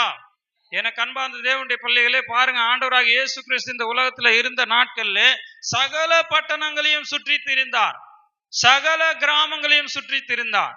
எதனால? ராஜ்யத்தின் சுவிசேஷம் எல்லா மனுஷருக்கும் அறிவிக்கப்பட வேண்டும். அவருடைய சித்தம் என்னங்க? ஒரு மனுஷன் கூட கெட்டு போவது, அழிந்து போவது அவருக்கு சித்தம் இல்ல. 1 தீமோத்தேயு 2:4 வாசிங்க. 1 தீமோத்தேயு 2:4 அதான் சொல்றாரு, ஒரு மனுஷர் ஆகிலும் கெட்டு போவது எனக்கு சித்தமில்லை என்று சொல்றாரு. அதனால இயேசு கிறிஸ்து இந்த பூமியில் இருந்த நாட்கள்ல அவர் எப்படி பிரயாசப்பட்டாரோ, இன்றைக்கு அப்படிப்பட்ட சிந்தையுடையவர்களாக திருச்சபையாகிய நாம், இன்றைக்கு விசுவாசிகளாகிய நாம் காணப்பட வேண்டியது மிக அவசியமாக இருக்கிறது. ஹல்லேலூயா. நாட்கள் நெருங்கி கொண்டிருக்கிறது. கடைசி காலத்துக்குரிய சகல அடையாளங்களும் நடந்து கொண்டிருக்கிறது.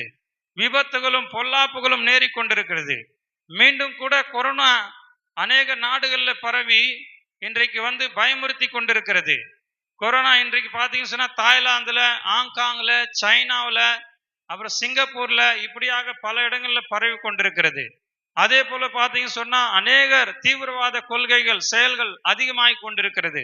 அநேக விபத்துகள் ஏற்படுகிறது. லாஸ் ஏஞ்சல்ஸ்ல கடந்த வருடம் நடந்த காரியங்களை நீங்க அறிந்திருக்கிறீங்க. அதே போல கேரளாவில் அந்த பகுதியிலேயும் நடந்த காரியத்தை அறிந்திருக்கிறீங்க.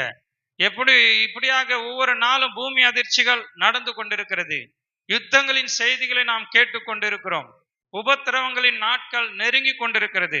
இங்க உத்தரப்பிரதேசத்துல ஏறக்குறைய 800 விசுவாசிங்க ஊழியக்காரங்க ஜெயில போடப்பட்டிருக்கிறாங்க. இன்றைக்கு ஒன்னும் காரணம் இல்லாம இது போல உத்தரப்பிரதேசம் கிட்டத்தட்ட 12 மாநிலங்களிலே மத மாற்ற தடை சட்டம் இயக்கப்பட்டிருக்கிறது. 7 வருடத்துக்குள்ளாக 7 மாநிலத்திலிருந்து 12 மாநிலத்துக்கு மாற்றி விட்டாங்க. பாருங்க, இன்றைக்கு மத மாற்ற தடை சட்டம் ஒவ்வொரு மாநிலங்களுக்குள்ளாக கடந்து வந்து கொண்டிருக்கிறது. கடைசி நாட்களிலே நாம் வாழ்ந்து கொண்டிருக்கிறோம். நாம் கிறிஸ்துவின் சிந்தை உடையவர்களாய் இருக்கிறோமா, அல்லது தனக்கானவைகளையே நாம் யோசித்துக் கொண்டிருக்கிறோமா? இன்று நம்மை நாமே ஆராய்ந்து பார்ப்போமாக. ஹalleluya. சத்தமா சொல்லாம ஹalleluya. எனக்கு அன்பார்ந்தவர்களே, நாம இந்த பூமியில வாழ்கிற நாட்கள்ல வீண் மாயைகளை பற்றி கொள்ளாம கர்த்தருக்காக தியாகத்துடனே நம்முடைய சபை ஒரு மிஷனரி சபை. நம்முடைய மிஷன் ஒரு மிஷனரி ஒரு மிஷன். அட்வென்ட் மிஷன் மிஷனரிகளால் ஆரம்பிக்கப்பட்ட ஒரு மிஷன். அப்படி இருக்கும் பொழுது இங்கிருந்து இன்னும் அநேக மிஷனரிகளை நாம் அனுப்ப வேண்டியது, தாங்க வேண்டியது, இந்தியா முழுவதும் அந்த தரிசனத்தை எடுத்துக்கொண்டு போக வேண்டியது நம்முடைய கடமையா இருக்கிறது. ஹalleluya. அது மிஷனரிகள் கண்ணீரோடும் அழுகையோடும் ஜெபத்தோடும் பிரயாசத்தோடும் தியாகத்தோடும் இந்த பகுதியில அவங்க வந்த நோக்கமே என்னன்னு சொன்னா, இந்தியா முழுவதிலையும் கர்த்தருடைய சுவிசேஷத்தை பிரசங்கிக்க வேண்டும் என்று சொல்லி. நாம் இன்றைக்கு ஒரு பட்டணத்துல இருக்கிறோம், ஒரு சில மாநிலங்கள்ல தான் இருக்கிறோம். இன்னும் மற்ற மிஷன்களை பாருங்க, எவ்வளவு தீவிரமாக வளர்ந்து கொண்டிருக்கிறாங்க. எத்தனையோ இடங்கள்ல கர்த்தருடைய சுவிசேஷத்தை அறிவித்து கொண்டிருக்கிறாங்க. இன்றைக்கு ஆப்பிரிக்கா கண்டத்துல பாத்தீங்க சொன்னா 70 மடங்கு இன்றைக்கு கர்த்தருடைய சுவிசேஷம் வளர்ந்திருக்கிறது. அப்போஸ்தலனாகிய மார்க் அந்த பகுதியில சென்று அலெக்சாண்ட்ரியா பட்டணத்துல கிபி 50ஆம் நூற்றாண்டுல கர்த்தருடைய சுவிசேஷத்தை அறிவித்து வந்தார். அதன் பிறகு ஜோசப் மெரிக் என்கிறவர் 1843 அந்த பகுதியில கடலோரங்கள்ல சென்று ஒரு சில காரியங்களை சுவிசேஷத்தை அறிவித்து அந்த பகுதியில டெவலப்மெண்ட் பண்ணார். அதற்கு காரணம் சொன்னா பேப்டிஸ்ட் மிஷன். அதே போல David Livingstone or by London missionary society, London missionary society மூலமாக அநேகர் உதவி செய்தபடியினாலே, குழுக்களாய் சென்று அந்த பகுதியிலே ஒத்தாசை செய்தபடியினாலே, அவரை தாங்கினபடியினாலே, அவருக்காக ஜெபித்தபடியினாலே அந்த ஆப்பிரிக்கா கண்டத்துல அநேக காடுகளிலே சென்று கர்த்தருடைய ஊழியத்தை அவர் செய்து அநேகரை கிறிஸ்துவென்று ஆதாயப்படுத்தினார். இன்றைக்கு அதே பக்கத்து 1990ஆம் ஆண்டுல அந்த பகுதியில பாத்தீங்க சொன்னா 90 லட்சம் கிறிஸ்தவர்கள் தான் இருந்தாங்க. ஆனா இன்றைக்கு கிட்டத்தட்ட 70 கோடி மக்கள் இன்றைக்கு ஆப்பிரிக்கா கண்டத்துல கிறிஸ்தவர்களா இருக்கிறாங்க. கரங்களை உயர்த்தி கர்த்தர் நாமத்தை மகிமைப்படுத்தாம ஹalleluya. சத்தமா சொல்ல ஹalleluya. இன்றைக்கு 70% அங்க கிறிஸ்துவம் சீக்கிரமா வளர்ந்து கொண்டிருக்கிறது. காரணம் அநேக மிஷனரிகளுடைய தியாகம், மிஷனரிகளுடைய பிரயாசம், அந்த மிஷன் மூலமா கொடுக்கப்பட்ட உதவிகள், ஒத்தாசைகள். அவங்க தொடர்ந்து அவங்களை விசாரித்து அவர்களுக்கு உதவி, அவர்களை தாங்கினபடினாலே அந்த மிஷனரிமார்கள் வேகமாக ஓட ஆரம்பித்தாங்க. அந்த பகுதியில் ஏராளமான மக்களை சந்திக்க ஆரம்பித்தாங்க. இன்றைக்கு ஆப்பிரிக்கா கண்டம் ஒரு கிட்டத்தட்ட 70% கிறிஸ்தவ நாடாக இருந்து கொண்டு வருகிறது. கரங்களை தட்டி கர்த்தர் நாமத்தை மகிமைப்படுத்தலாம். ஹalleluya. ஏன் பீகாரில் மாத்திரம் இருக்கணும்? கர்த்தருடைய ஊழியம் நம்முடைய அட்வென்ட் மிஷன் மூலமாக இன்னும் மற்ற மாநிலங்களில் உருவாக்கப்படலாம். இன்னும் அநேக கிராமங்களை நாம் சந்திக்க முடியும். இன்னும் அநேக சபைகளை நாம் கட்ட முடியும். இன்னும் அநேக மிஷனரிமார்களை நாம் உருவாக்க முடியும். என்னுடைய பாலா பஜார்ல மட்டும் பாத்தீங்க சொன்னா 9 ஊழியக்காரங்க உருவாகி இருக்கிறாங்க. ஹalleluya. கரங்களை தட்டி கர்த்தருடைய நாமத்தை மகிமைப்படுத்தலாமா? சாதாரண விஷயம் கிடையாது. கடந்த 20 வருஷத்துல 9 ஊழியக்காரங்க என்னுடைய ஒரே சபையில இருந்து ஊழியக்காரர் உருவாயிருக்கிறாங்க. அதுல பாத்தீங்க சொன்னா 2 பேர் மற்ற மிஷன்ல இருக்கிறாங்க. ஆனா 7 பேர் நம்முடைய மிஷன்ல இருந்து இன்றைக்கு ஊழியம் செய்து கொண்டிருக்கிறாங்க. ஹalleluya. நம்முடைய வட்டார ஆயர் ஐயா வந்திருந்த பொழுது அநேகரை சந்தித்து இருக்கிறார். நான் சொல்லுகிற ஒரு கதையோ கட்டுக்கதையோ இல்லை. அந்த அளவுக்கு தியாகம் பண்ணும். அப்போஸ்தலனாகிய பவுல் சொன்னது போல, நான் அதிகமாய் பிரயாசப்பட்டேன், நான் அதிகமாய் அப்போஸ்தலர்களை பார்க்கலும் சிறியவனாய் இருந்தும் அதிகமாய் பிரயாசப்பட்டபடினாலே ஆண்டவர் அதிகமா ஆத்மாக்களை கொள்ளை பொருளாய் தந்தார். ஹalleluya. அதிகமா அந்த இடத்துல இருந்து பிரான்ச் சர்ச்சை ஆரம்பிக்க ஆண்டவர் உதவி செய்தார். கர்வாமூர் ஒரு பிரான்ச் சர்ச்சை உருவாக்க ஆரம்பித்தார். பெல்தோர் என்கிற ஒரு பிரான்ச் சர்ச்சை உருவாக்க ஆரம்பித்தார். அப்புறம் அம்னி என்கிற ஒரு பிரான்ச் சர்ச்சை உருவாக்க ஆரம்பித்தார். அப்புறம் மான்சி என்கிற ஒரு பிரான்ச் சர்ச்சை உருவாக்க ஆரம்பித்தார். இன்றைக்கு 5 இடங்களிலே பாலாபஜார் மூலமாக இன்றைக்கு ஊழியம் நடந்து கொண்டிருக்கிறது. ஹalleluya. சத்தமா சொல்லாம ஹalleluya. இன்னும் ஏராளமாக செய்ய முடியும். ஆனா அதற்கு உங்களுடைய ஜெபங்கள் மிக மிக அவசியம். கிறிஸ்துவின் சிந்தை உங்களுக்கு இருக்குமானால் நீங்க கூட அதற்காக பிரயாசப்படுவீங்க. நீங்க கூட அந்த பணித்தளத்தை நீங்க அட்லீஸ்ட் வருஷத்துக்கு ஒரு முறை நீங்க விசிட் பண்ணலாம். நீங்க ஒரு மாதத்துல ஒரு 500 ரூபாய் ஒரு ஊழியக்காரருக்கு உதவலாம். இன்றைக்கு நம்முடைய ஸ்தாபனத்தின் நிலைமை நீங்க நன்றாக அறிந்திருக்கிறீர்கள். ஊழியர்கள் எவ்வளோ வருமானம், அதாவது சம்பளம் இல்லாம கஷ்டப்படுறாங்க. ஆனா பீகார்ல இருக்கிற ஊழியக்காரங்களுக்கு அந்த அளவுக்கு வருமானம் கிடையாது. ஆனா அப்படி இருந்தும் அவங்க வந்து நல்ல படிப்பு படித்து கூட தியாகம் பண்ணி இன்னைக்கு ஊழியம் செய்து கொண்டிருக்கிறாங்க. ஹalleluya. சத்தமா சொல்லாம ஹalleluya. அதனால உங்களால முடிந்த ஒரு 500 ரூபாய் ஒரு மாதத்துக்கு நீங்க ஒரு ஊழியக்காரருக்கு அனுப்ப முடியும். நீங்க அல்லது ஒரு திருமண நாட்கள்ல, உங்க ஒரு பண்டிகை நாட்கள்ல உங்களுக்கு ஒரு இன்கிரிமெண்ட் வரும் பொழுது, அல்லது ஒரு நிலத்தை விற்கும் பொழுது, இப்படியாக நீங்க ஒரு ரிட்டையர்மெண்ட் வாங்கும் பொழுது, ஒரு அவர செம்பாக்கம் திருச்சபை சேர்ந்த சத்தியமுள்ளர் ஐயாவுடைய அப்பா அவருடைய ரிட்டையர்மெண்ட்ல அவரு வந்த பணத்துல ஒரு சபையை கட்டும்படி 3 லட்சம் ரூபாய் கொடுத்தாரு. இன்றைக்கு பக்டி ராம்பூர்ல ஒரு திருச்சபை கட்டப்பட்டிருக்குது. கரங்களை தட்டி கர்த்தருடைய நாமத்தை மகிமைப்படுத்தலாமா? ஹalleluya. சத்தமா சொல்லாமா? ஹalleluya. நான் அந்த பகுதியில போன பிறகு எங்களுடைய ஒரு சின்ன நிலத்தை ஒன்று வித்தோம். அக்கறையில இருக்கிற ஒரு நிலத்தை வித்தோம். விற்ற பிறகு அதுல ஒரு 50,000 ரூபாய்க்கு வித்தோம். 50,000 மொத்தம் 70,000 ரூபாய்க்கு வித்தோம். 70,000 ரூபாயில 5,000 ரூபாய் பீகார் மிஷனரி ஹெட் மிஷனரி சுந்தரையாவின் இடத்துல அந்த ஆரம்ப நாட்கள்ல கொடுத்திருந்தேன். பீகார்ல முதல்ல திருச்சபை கட்டினா எங்கேயாவது நீங்க அதுல யூஸ் பண்ணிக்கோங்க ஐயான்னு சொல்லி கொடுத்தேன். அதன் பிறகு ஒரு 1000 ரூபாய் வந்து கிண்டியில் ஹாஸ்டல் நடந்து கொண்டிருந்தது. நம்முடைய பர்னபாஸ் ஐயா அந்த பகுதியில இருந்து ஹாஸ்டல் நடத்தி கொண்டிருந்தா ஒரு 1000 ரூபாய் அவருக்கு கொடுத்தேன். ஆண்டவர் பாருங்க, 2 அந்த காரியத்துக்கும் ஆண்டவர் பிரதிபலனை கொடுத்தார். அந்த பீகார்ல ஊழியம் நடந்து கொண்டிருக்கிறது. நான் போகிறதுக்கு முன்னாடியே 5 வருஷமா ஊழியம் நடந்து கொண்டிருந்தது. ஆனா பாலா பஜார்ல தான் முதலாக திருச்சபையை அட்வான்ஸ் ஸ்தாபனத்தின் மூலமாக கட்டும்படி அடியான் இருக்கும் பொழுது கட்டும்படிக்கு ஆண்டவர் உதவி செய்தார். பாருங்க, நான் காணிக்க திருச்சபைக்குன்னு கொடுத்தேன். எங்கேயாவது கட்டினா ஆண்டவரே அதுல போட்டுக்கோங்க சொல்லி நான் கொடுத்தேன். ஆனா நான் இருக்கிற பகுதியிலே என் மூலமாகவே பீகார்ல முதல் திருச்சபை ஆண்டவர் கட்ட செய்தார். கரங்களை தட்டி கர்த்தருடைய நாமத்தை மகிமைப்படுத்துங்க. அதன் பிறகு என்ன நடந்தது சொன்னா, நாங்க சைக்கிள்ல தான் ஊழியத்துக்கு போய் கொண்டிருந்தோம்.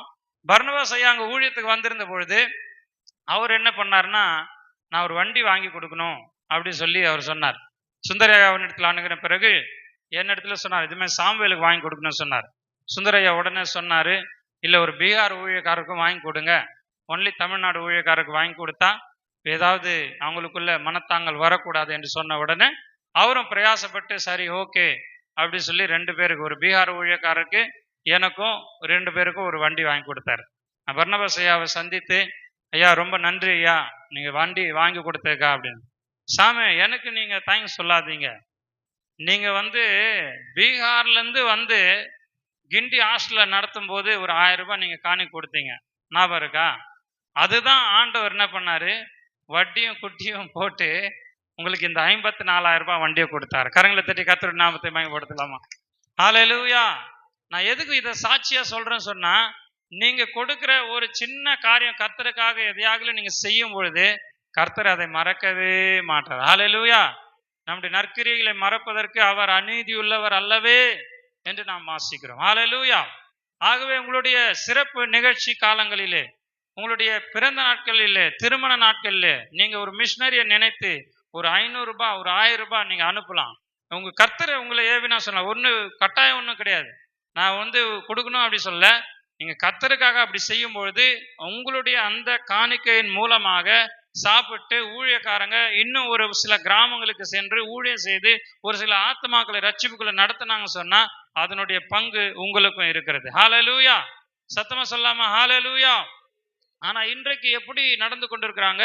கிறிஸ்துவின் சிந்தை கொஞ்சம் கொஞ்சமா குறைந்து கொண்டே வருகிறது.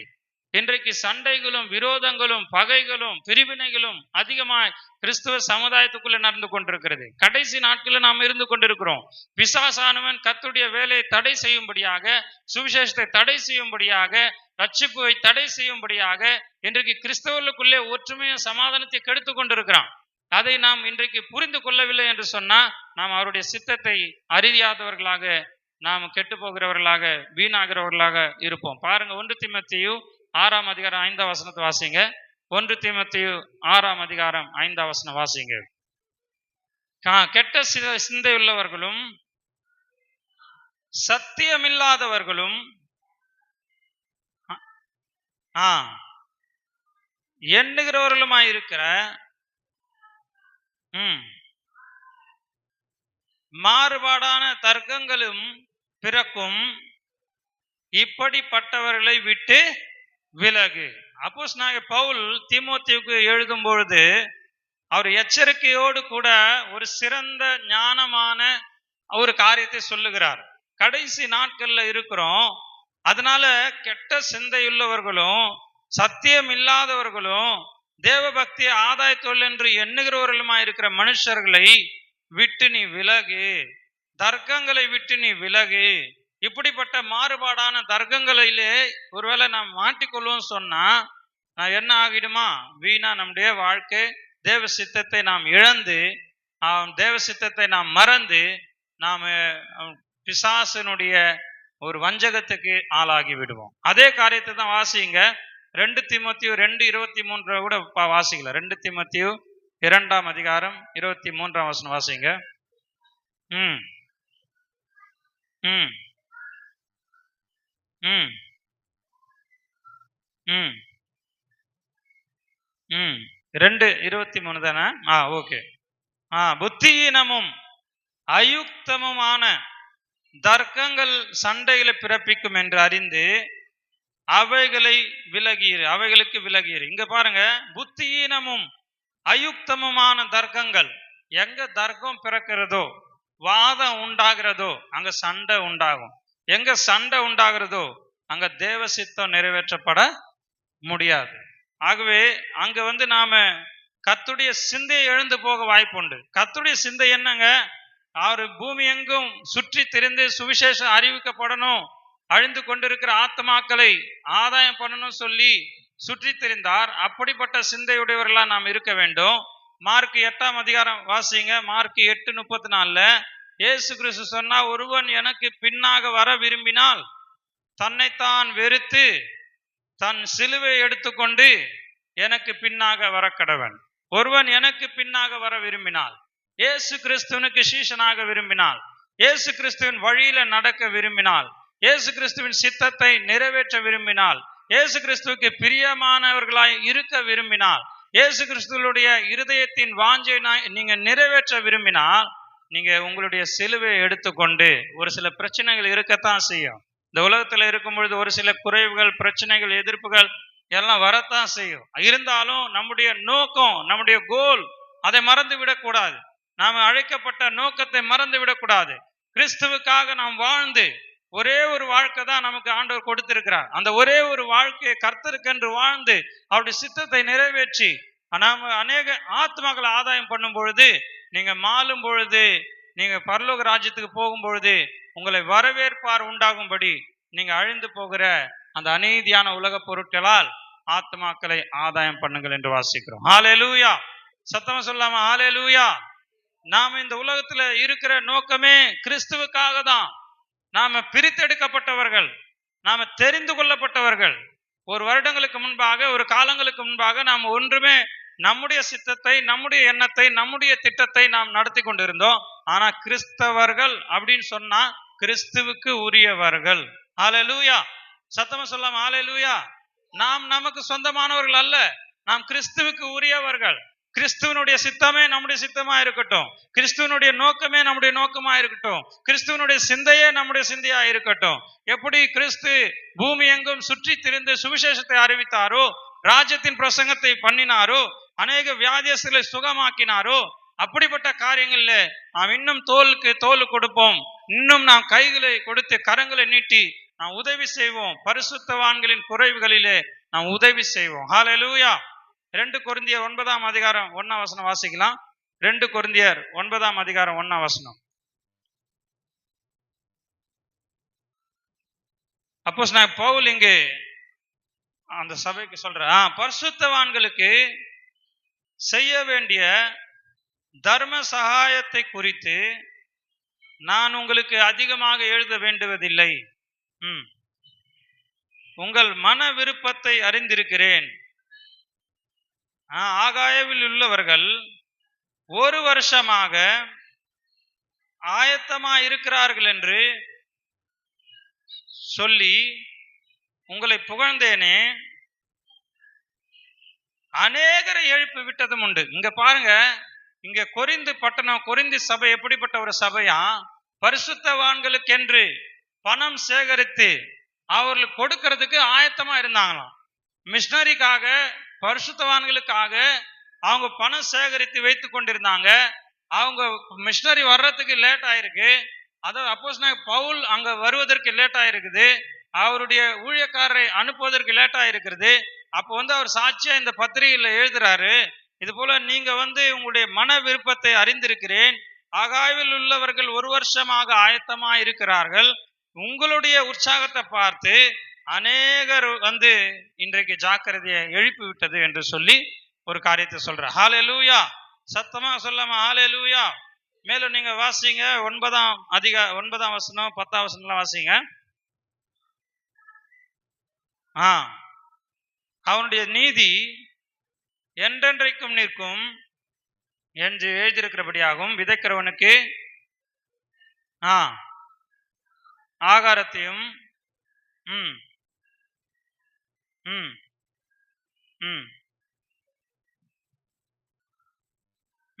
தேவனால் எங்களுக்கு 11:12 கூட வாசிங்க. 11:12 தேவனுக்கு எங்களால் ஸ்தோத்திரம் உண்டாவதற்கு ஏதுவாய் இருக்கும் மிகுந்த உதாரண குணத்திலே நீங்கள் எவ்விதத்திலும் சம்பூர்ணம் உள்ளவர்கள் ஆவீர்கள். இந்த தர்ம சகாயமாகிய பணிவிடை பரிசுத்தவான்களுடைய குறைவுகளை நீக்குகிறதும் அல்லாமல் அநேகர் தேவனை ஸ்தோத்தரிப்பதினாலே சம்பூர்ண பலனுள்ளதாயும் இருக்கிறது. ஹல்லேலூயா!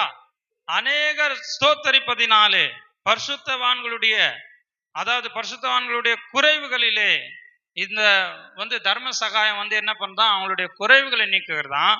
இரண்டாவது, இந்த தர்ம சகாயத்தின் மூலமாக ஊழியங்கள் பெறுகிறது. இந்த தர்ம சகாயத்தினாலே அவர்கள் தேவனை ஸ்தோத்தரிக்கிறாங்க. அப்பொழுது உங்களுக்கு சம்பூர்ண பலன் உண்டாயிருக்கிறது. ஹல்லேலூயா! சத்தமா சொல்லாம ஹல்லேலூயா! அவர் மைக்கேல் ஐயா சொல்லி, முன்னாள் மூப்பர் மைக்கேல் ஐயா, திருவான்மையூர் அட்வென்ட் கிறிஸ்துவ திருச்சபை சார்ந்தவர், ஒவ்வொரு மாதமும் 1500 ரூபாய் அனுப்பி கொண்டிருந்தார். அவர் ஆரம்ப நாட்களிலே அவர் 2007ஆம் வருடத்திலிருந்து ஒரு 2-3 வருடங்கள் அனுப்பினார். அவர் ஒவ்வொரு மாதமும் 1500 ரூபாய் அனுப்பி கொண்டிருந்த பொழுது நாங்கள் ஒரு குழுவை ஏற்படுத்தி வண்டி செலவு, சாப்பாடு செலவு எல்லாம் அந்த பணத்தை வைத்து ஒவ்வொரு புது கிராமங்களை சந்தித்தோம். நான் சொல்லலையா ஆரம்பத்திலேயே ஒரு நாடக குழுவை அமைத்து நாங்கள் சுவிசேஷத்தை அறிவித்தோம் சொல்லி, அவருடைய காணிக்கை நிமித்தம் ஒவ்வொரு மாதத்தையும் நாங்கள் புது கிராமங்களை போய் சந்திக்க ஆரம்பித்தோம். அங்க போய் நாடகங்களை காலையிலேருந்து சாயந்தரம் வரையும் எல்லா வீடு வீடா ட்ராக்ஸ் கொடுத்துட்டு ஒரு அட்ரஸ் சொல்லிடுவோம். இந்த ஸ்கூல்ல இன்னைக்கு நாடகம் போட போறோம், இந்த மைதானத்துல நாங்க நாடகம் போட போறோம், வந்துருங்க சொல்லிட்டு. அப்புறம் அன்றைக்கு மதியத்துல நாங்க வீட்டுல இருந்து செஞ்சு கொண்டு போன சாப்பாடை சாப்பிட்டுட்டு சாயந்தரம் நாடகம், திரைப்பட காட்சி, சுவிசேஷம், கடைசியாக அந்த ஊழியத்தை முடித்து வருவோம். அப்படிதான் கிளை சபைகள் ஆரம்பிக்கப்பட்டு இன்றைக்கு கருவாமூர் பகுதியில, அம்னி பகுதியில கிளை சபைகள் ஆரம்பிக்கப்பட்டதற்கு அவருடைய உதார்த்தமான காணிக்கைகளினாலே ஆரம்பிக்கப்பட்டது. கரங்களை தட்டி கர்த்தருடைய நாமத்தை மகிமைப்படுத்தலாமா? ஹல்லேலூயா! சத்தமா சொல்லாமா ஹல்லேலூயா! இது பரிசுத்தவான்களுடைய குறைவை நீக்குவதும் அல்லாமல் அநேகர் தேவனை ஸ்தோத்தரிப்பதினாலே சம்பூர்ண பலன் உள்ளதா இருக்கிறது. சம்பூர்ண பலன், நீங்க கொடுக்கிறவங்களுக்கும் சம்பூர்ண பலன், கொடுக்கிற உங்களுக்கும் சம்பூர்ண பலன். கர்த்தருக்காக நீங்க விதைக்கும் பொழுது ஏற்ற காலத்திலே உங்களை அறுக்கும்படி செய்வார். உங்களுடைய பிள்ளைகள், அந்த தலைமுறைகள், அவர்களுடைய பிள்ளைகளின் பிள்ளைகள் அவங்க ஆசீர்வதிக்கப்படுவாங்க. ஹல்லேலூயா! கர்த்தருக்காக கொடுத்தவங்க ஒருபோதும் குறைவுபட்டதே கிடையாது. அவங்க பிள்ளைகள் அப்பத்துக்கு இறங்கி தின்றத நான் பார்த்ததே இல்லைன்னு சொல்லி தாவீது சொல்லுவதை நாம் பார்க்கிறோம். ஹல்லேலூயா! நீதிமான்களின் பிள்ளைகள் அப்பத்துக்கு இறங்கி தின்பது கிடையாது. நீதிமான் என்ன பண்ணுவான்? வாரி இறைப்பானா. நீதிமான் இறங்கி கடன் கொடுக்கிறான். அதனால எனக்கு அன்பான தேவனுடைய பிள்ளைகளே, கடைசி நாட்களிலே நாம் வாழ்ந்து கொண்டிருக்கிறோம். கிறிஸ்துவின் சிந்தையுடையவர்களாய் இருக்க வேண்டும். கிறிஸ்துவின் சிந்தை எங்க? கிறிஸ்துவின் சிந்தை எங்க? பூமி எங்கும் அவருடைய சுவிசேஷம் அறிவிக்கப்பட வேண்டும். அழிந்து கொண்டிருக்கிற ஆத்மாக்கள் ரட்சிக்கப்பட வேண்டும். ராஜ்யத்தின் சுவிசேஷம் ஒவ்வொரு மனுஷனுக்கும் போய் சேர வேண்டும். நாம் வாசிக்கலாம். கலாத்தியர் 6ஆம் அதிகாரம் 8, 9, 10 வாசிங்க. கலாத்தியர் 6ஆம் அதிகாரம் 8, 9, 10 வாசிக்கலாம்.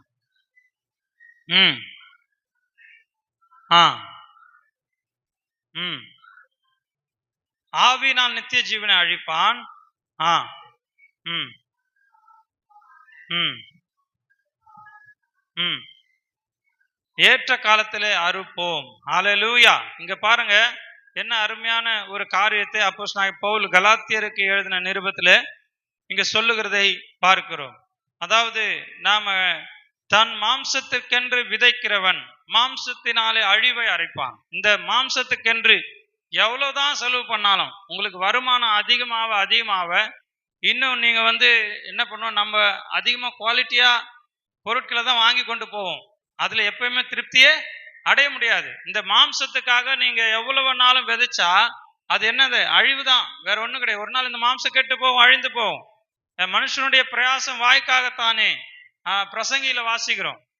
எனக்கு அன்பார்ந்த தேவனுடைய பிள்ளைகளே, இந்த மாம்சத்துக்காக நாம் எவ்வளவுதான் விதைத்தாலும் அது அழிவுதான். ஆனா ஆவிக்கென்று, கர்த்தருடைய ராஜ்யத்துக்கென்று, கர்த்தருடைய தேவனுடைய பிள்ளைகளுக்கென்று, தேவனுக்கென்று நாம் விதைக்கும் பொழுது ஆவியினாலே நித்திய ஜீவனை அறுப்போம். ஹalleluya. ஆகவே நன்மை செய்கிறதுல சோர்ந்து போகாமல் இருப்போமாக. நாம் தளர்ந்து போகாதிருந்தால் ஏற்ற காலத்தில் அறுப்போம். ஹalleluya. கர்த்தர் நம்மளுக்கு சொல்றாரு, அவர் வாக்குத்தத்தம் பண்ணுகிறார். நாம் கர்த்தருக்காக விதைக்கும் பொழுது ஏற்ற காலத்தில் அறுப்போம். கர்த்தருக்காக நாம் ஒரு காரியத்தை செய்யும் பொழுது, அதான் நான் சொன்ன மாதிரி நீங்க ஒரு மிஷனரிக்கு வருஷத்துல ஒரு முறை ஒரு துணி எடுத்து கொடுக்கலாம், அல்லது அங்க பிஏ சிஸ்டம் வாங்கி கொடுக்கலாம், அல்லது உங்களுக்கு கொடுக்கப்பட்ட ஒரு ஆசீர்வாதத்தினாலே ஏதாகிலும் ஒரு நன்மை உண்டாயிற்றுன்னு சொன்னா, கடந்த வருடத்துல வந்திருந்த பொழுது நன்மங்கலம் திருச்சபையிலே கர்த்தருடைய செய்தி அறிவித்தேன். அப்பொழுது ஒரு மகள் தீர்மானம் பண்ணி கொண்டாங்க, ஆண்டவரே எனக்கு வேலை கிடைச்சி சம்பளம் வந்தா மாத சம்பளம் நான் பீகார்ல அங்க அந்த பாஸ்டரோட வீடு கட்டுறாங்க, அதுக்கு நான் கொடுத்துருவேன்னு சொன்னாங்க. அதுக்கேற்ற மாதிரியே ஆண்டவர் ஒரு மாதத்துக்குள்ளாக அந்த மகளுக்கு வேலை கிடைத்து 12,500 ரூபாய் அவங்க காணிக்க அனுப்ப ஆரம்பித்தாங்க. அங்க ஒரு பீகார்ல பாஸ்டருக்கு என்று கட்டுற ஒரு வீட்டுல அந்த பணத்தை போட்டோம். கரங்களை தட்டி கர்த்தர் நாமத்தை மகிமைப்படுத்தலாமா? ஹalleluya. சத்தமா சொல்லாமா? ஹalleluya. நீங்க அதிகமா விதைத்து இருக்கிறீங்க, ஆனா நமக்காக மிஷனரிமார்கள் விதைத்து இருக்கிறாங்க. இந்த பகுதியில் மிஷனரிமார்கள் விதைத்தபடியினாலே, நமக்காக அமெரிக்காவில் உள்ள அநேக விசுவாசிகள் விதைத்தபடியினாலே இன்றைக்கு நாம் ஆசீர்வதிக்கப்பட்டிருக்கிறோம். இன்றைக்கு நாம் நல்ல நிலைமையில ஆண்டவர் கொண்டு வந்திருக்கிறாரு. இன்றைக்கு கிறிஸ்துவின் சிந்தை நமக்கு இருக்குமானா, இயேசு கிறிஸ்து எப்படி தன் ஜீவனையே நமக்காக கொடுத்தாரோ, நாமும் நமக்குள்ளதை கர்த்தருடைய ராஜ்யத்துக்காக, அவருடைய பணிக்காக, அவருடைய ஊழியத்துக்காக கொடுக்கிறவர்களா இருப்போம். ஹalleluya. சத்தமா சொல்லாமா? ஹalleluya. எனக்கு அன்பான தேவனுடைய பிள்ளைகளே, கர்த்தர் உங்களை ஆசீர்வதிப்பாராக. இந்த கோட்டூர்புரம் திருச்சபையின் மூலமாக பீகாரிலே ஒரு அடையாளம் உண்டாவதாக.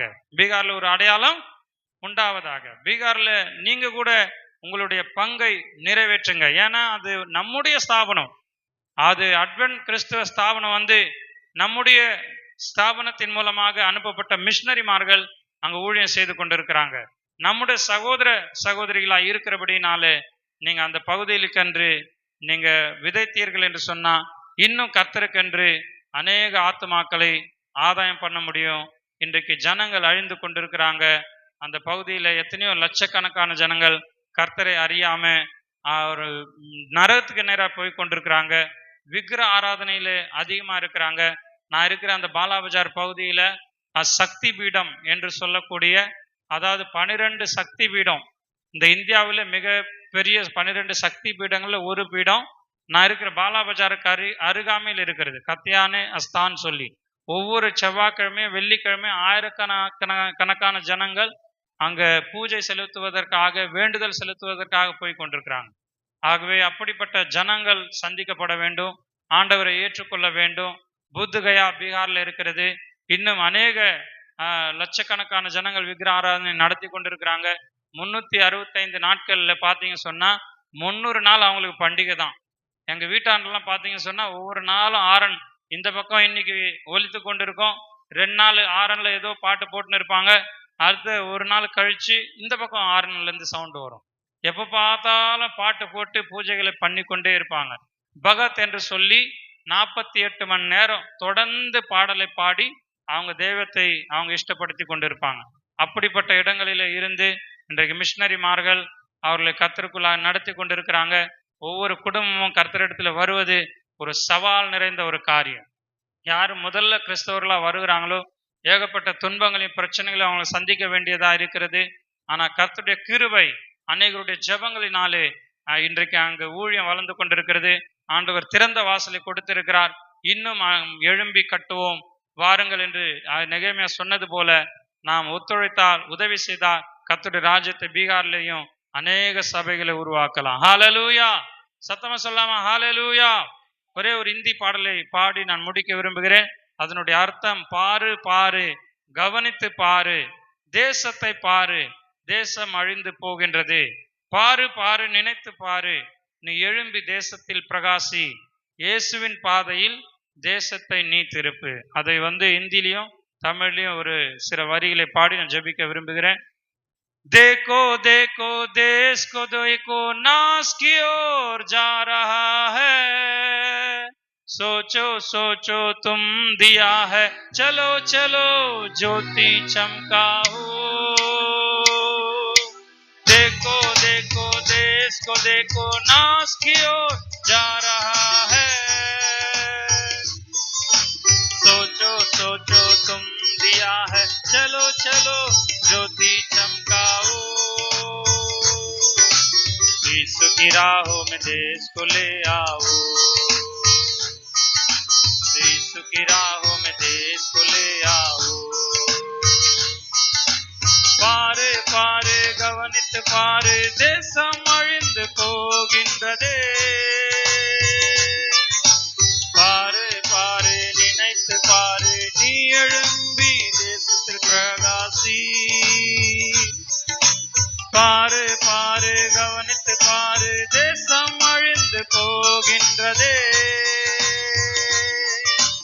பாரு பாரு, நினைத்து பாரு, நீ எழும்பி தேசத்தில் பிரகாசி. இயேசுவின் பாதையில் தேசத்தை நீ திருப்பு, இயேசுவின் பாதையில் தேசத்தை நீ திருப்பு। यीशु की राहों में देश को ले आओ, यीशु की राहों में देश को ले आओ। ஆமென்.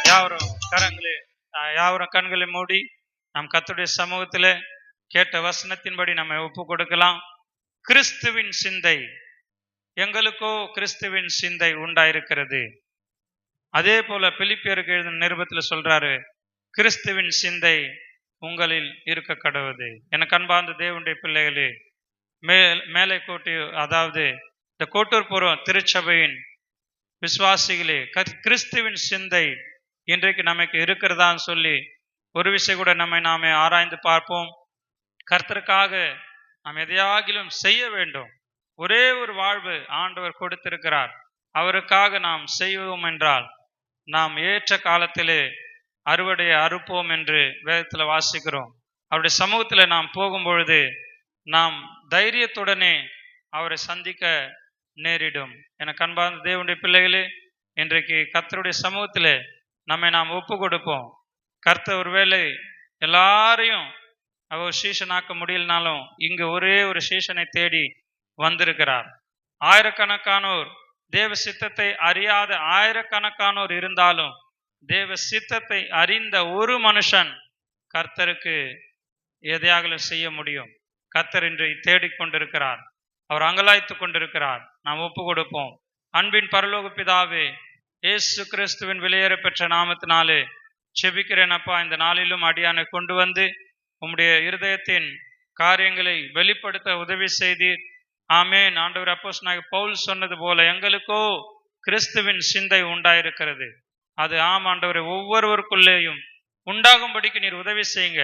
இந்த மிஷனரிகளின் திருச்சபைகளிலே மிஷனரிமார்களை குறித்து ஒரு அன்பையும் பாசத்தையும் ஆண்டவரே நீங்க உருக்கத்தையும் தரும்படிக்கு, ஆமாண்டவர் இன்னும் அநேகர் ஜெபிக்கிறவங்களை எழுப்பும்படிக்கு, அநேக கொடுக்கிற கரங்களை எழுப்பும்படிக்கு, இந்த ஆண்டவரே கோட்டுப்புற திருச்சபையின் மூலமாக கூட அந்த பீகார்ல ஒரு அடையாளம் உண்டாகும்படிக்கு நீர் உதவி செய்யுங்கப்பா. ஆசீர்வதிங்க. இந்த வாய்ப்பை தந்த அருமையான வட்டார ஆயருக்காக நன்றி செலுத்துகிறேன். அவரையும் ஆசீர்வதிங்க, இந்த ஊழியங்களை ஆசீர்வதிங்க. இன்னும் இந்த பகுதியிலிருந்து கூட உமக்கென்று பெரிய காரியங்களை நீர் நடப்பிப்பாராக. எல்லா துதி கனம் மகிமை உமக்கே செலுத்தி மீட்பரும் இரட்சகருமாக இயேசு கிறிஸ்துவின் நாமத்திலே கெஞ்சி தாழ்மையுடன் வேண்டிக் கொள்ளுகிறேன் ஜீவனுள்ள நல்ல பிதாவே. ஆமென், ஆமென், ஆமென். இந்த வாய்ப்பை கொடுத்த அருமையான வட்டார ஆயருக்காக, பஞ்சாயத்தாளர்களுக்காக, யாருக்காக நன்றி செலுத்துகிறேன். கர்த்தர் உங்களை ஆசீர்வதிப்பாராக. ஆமென்.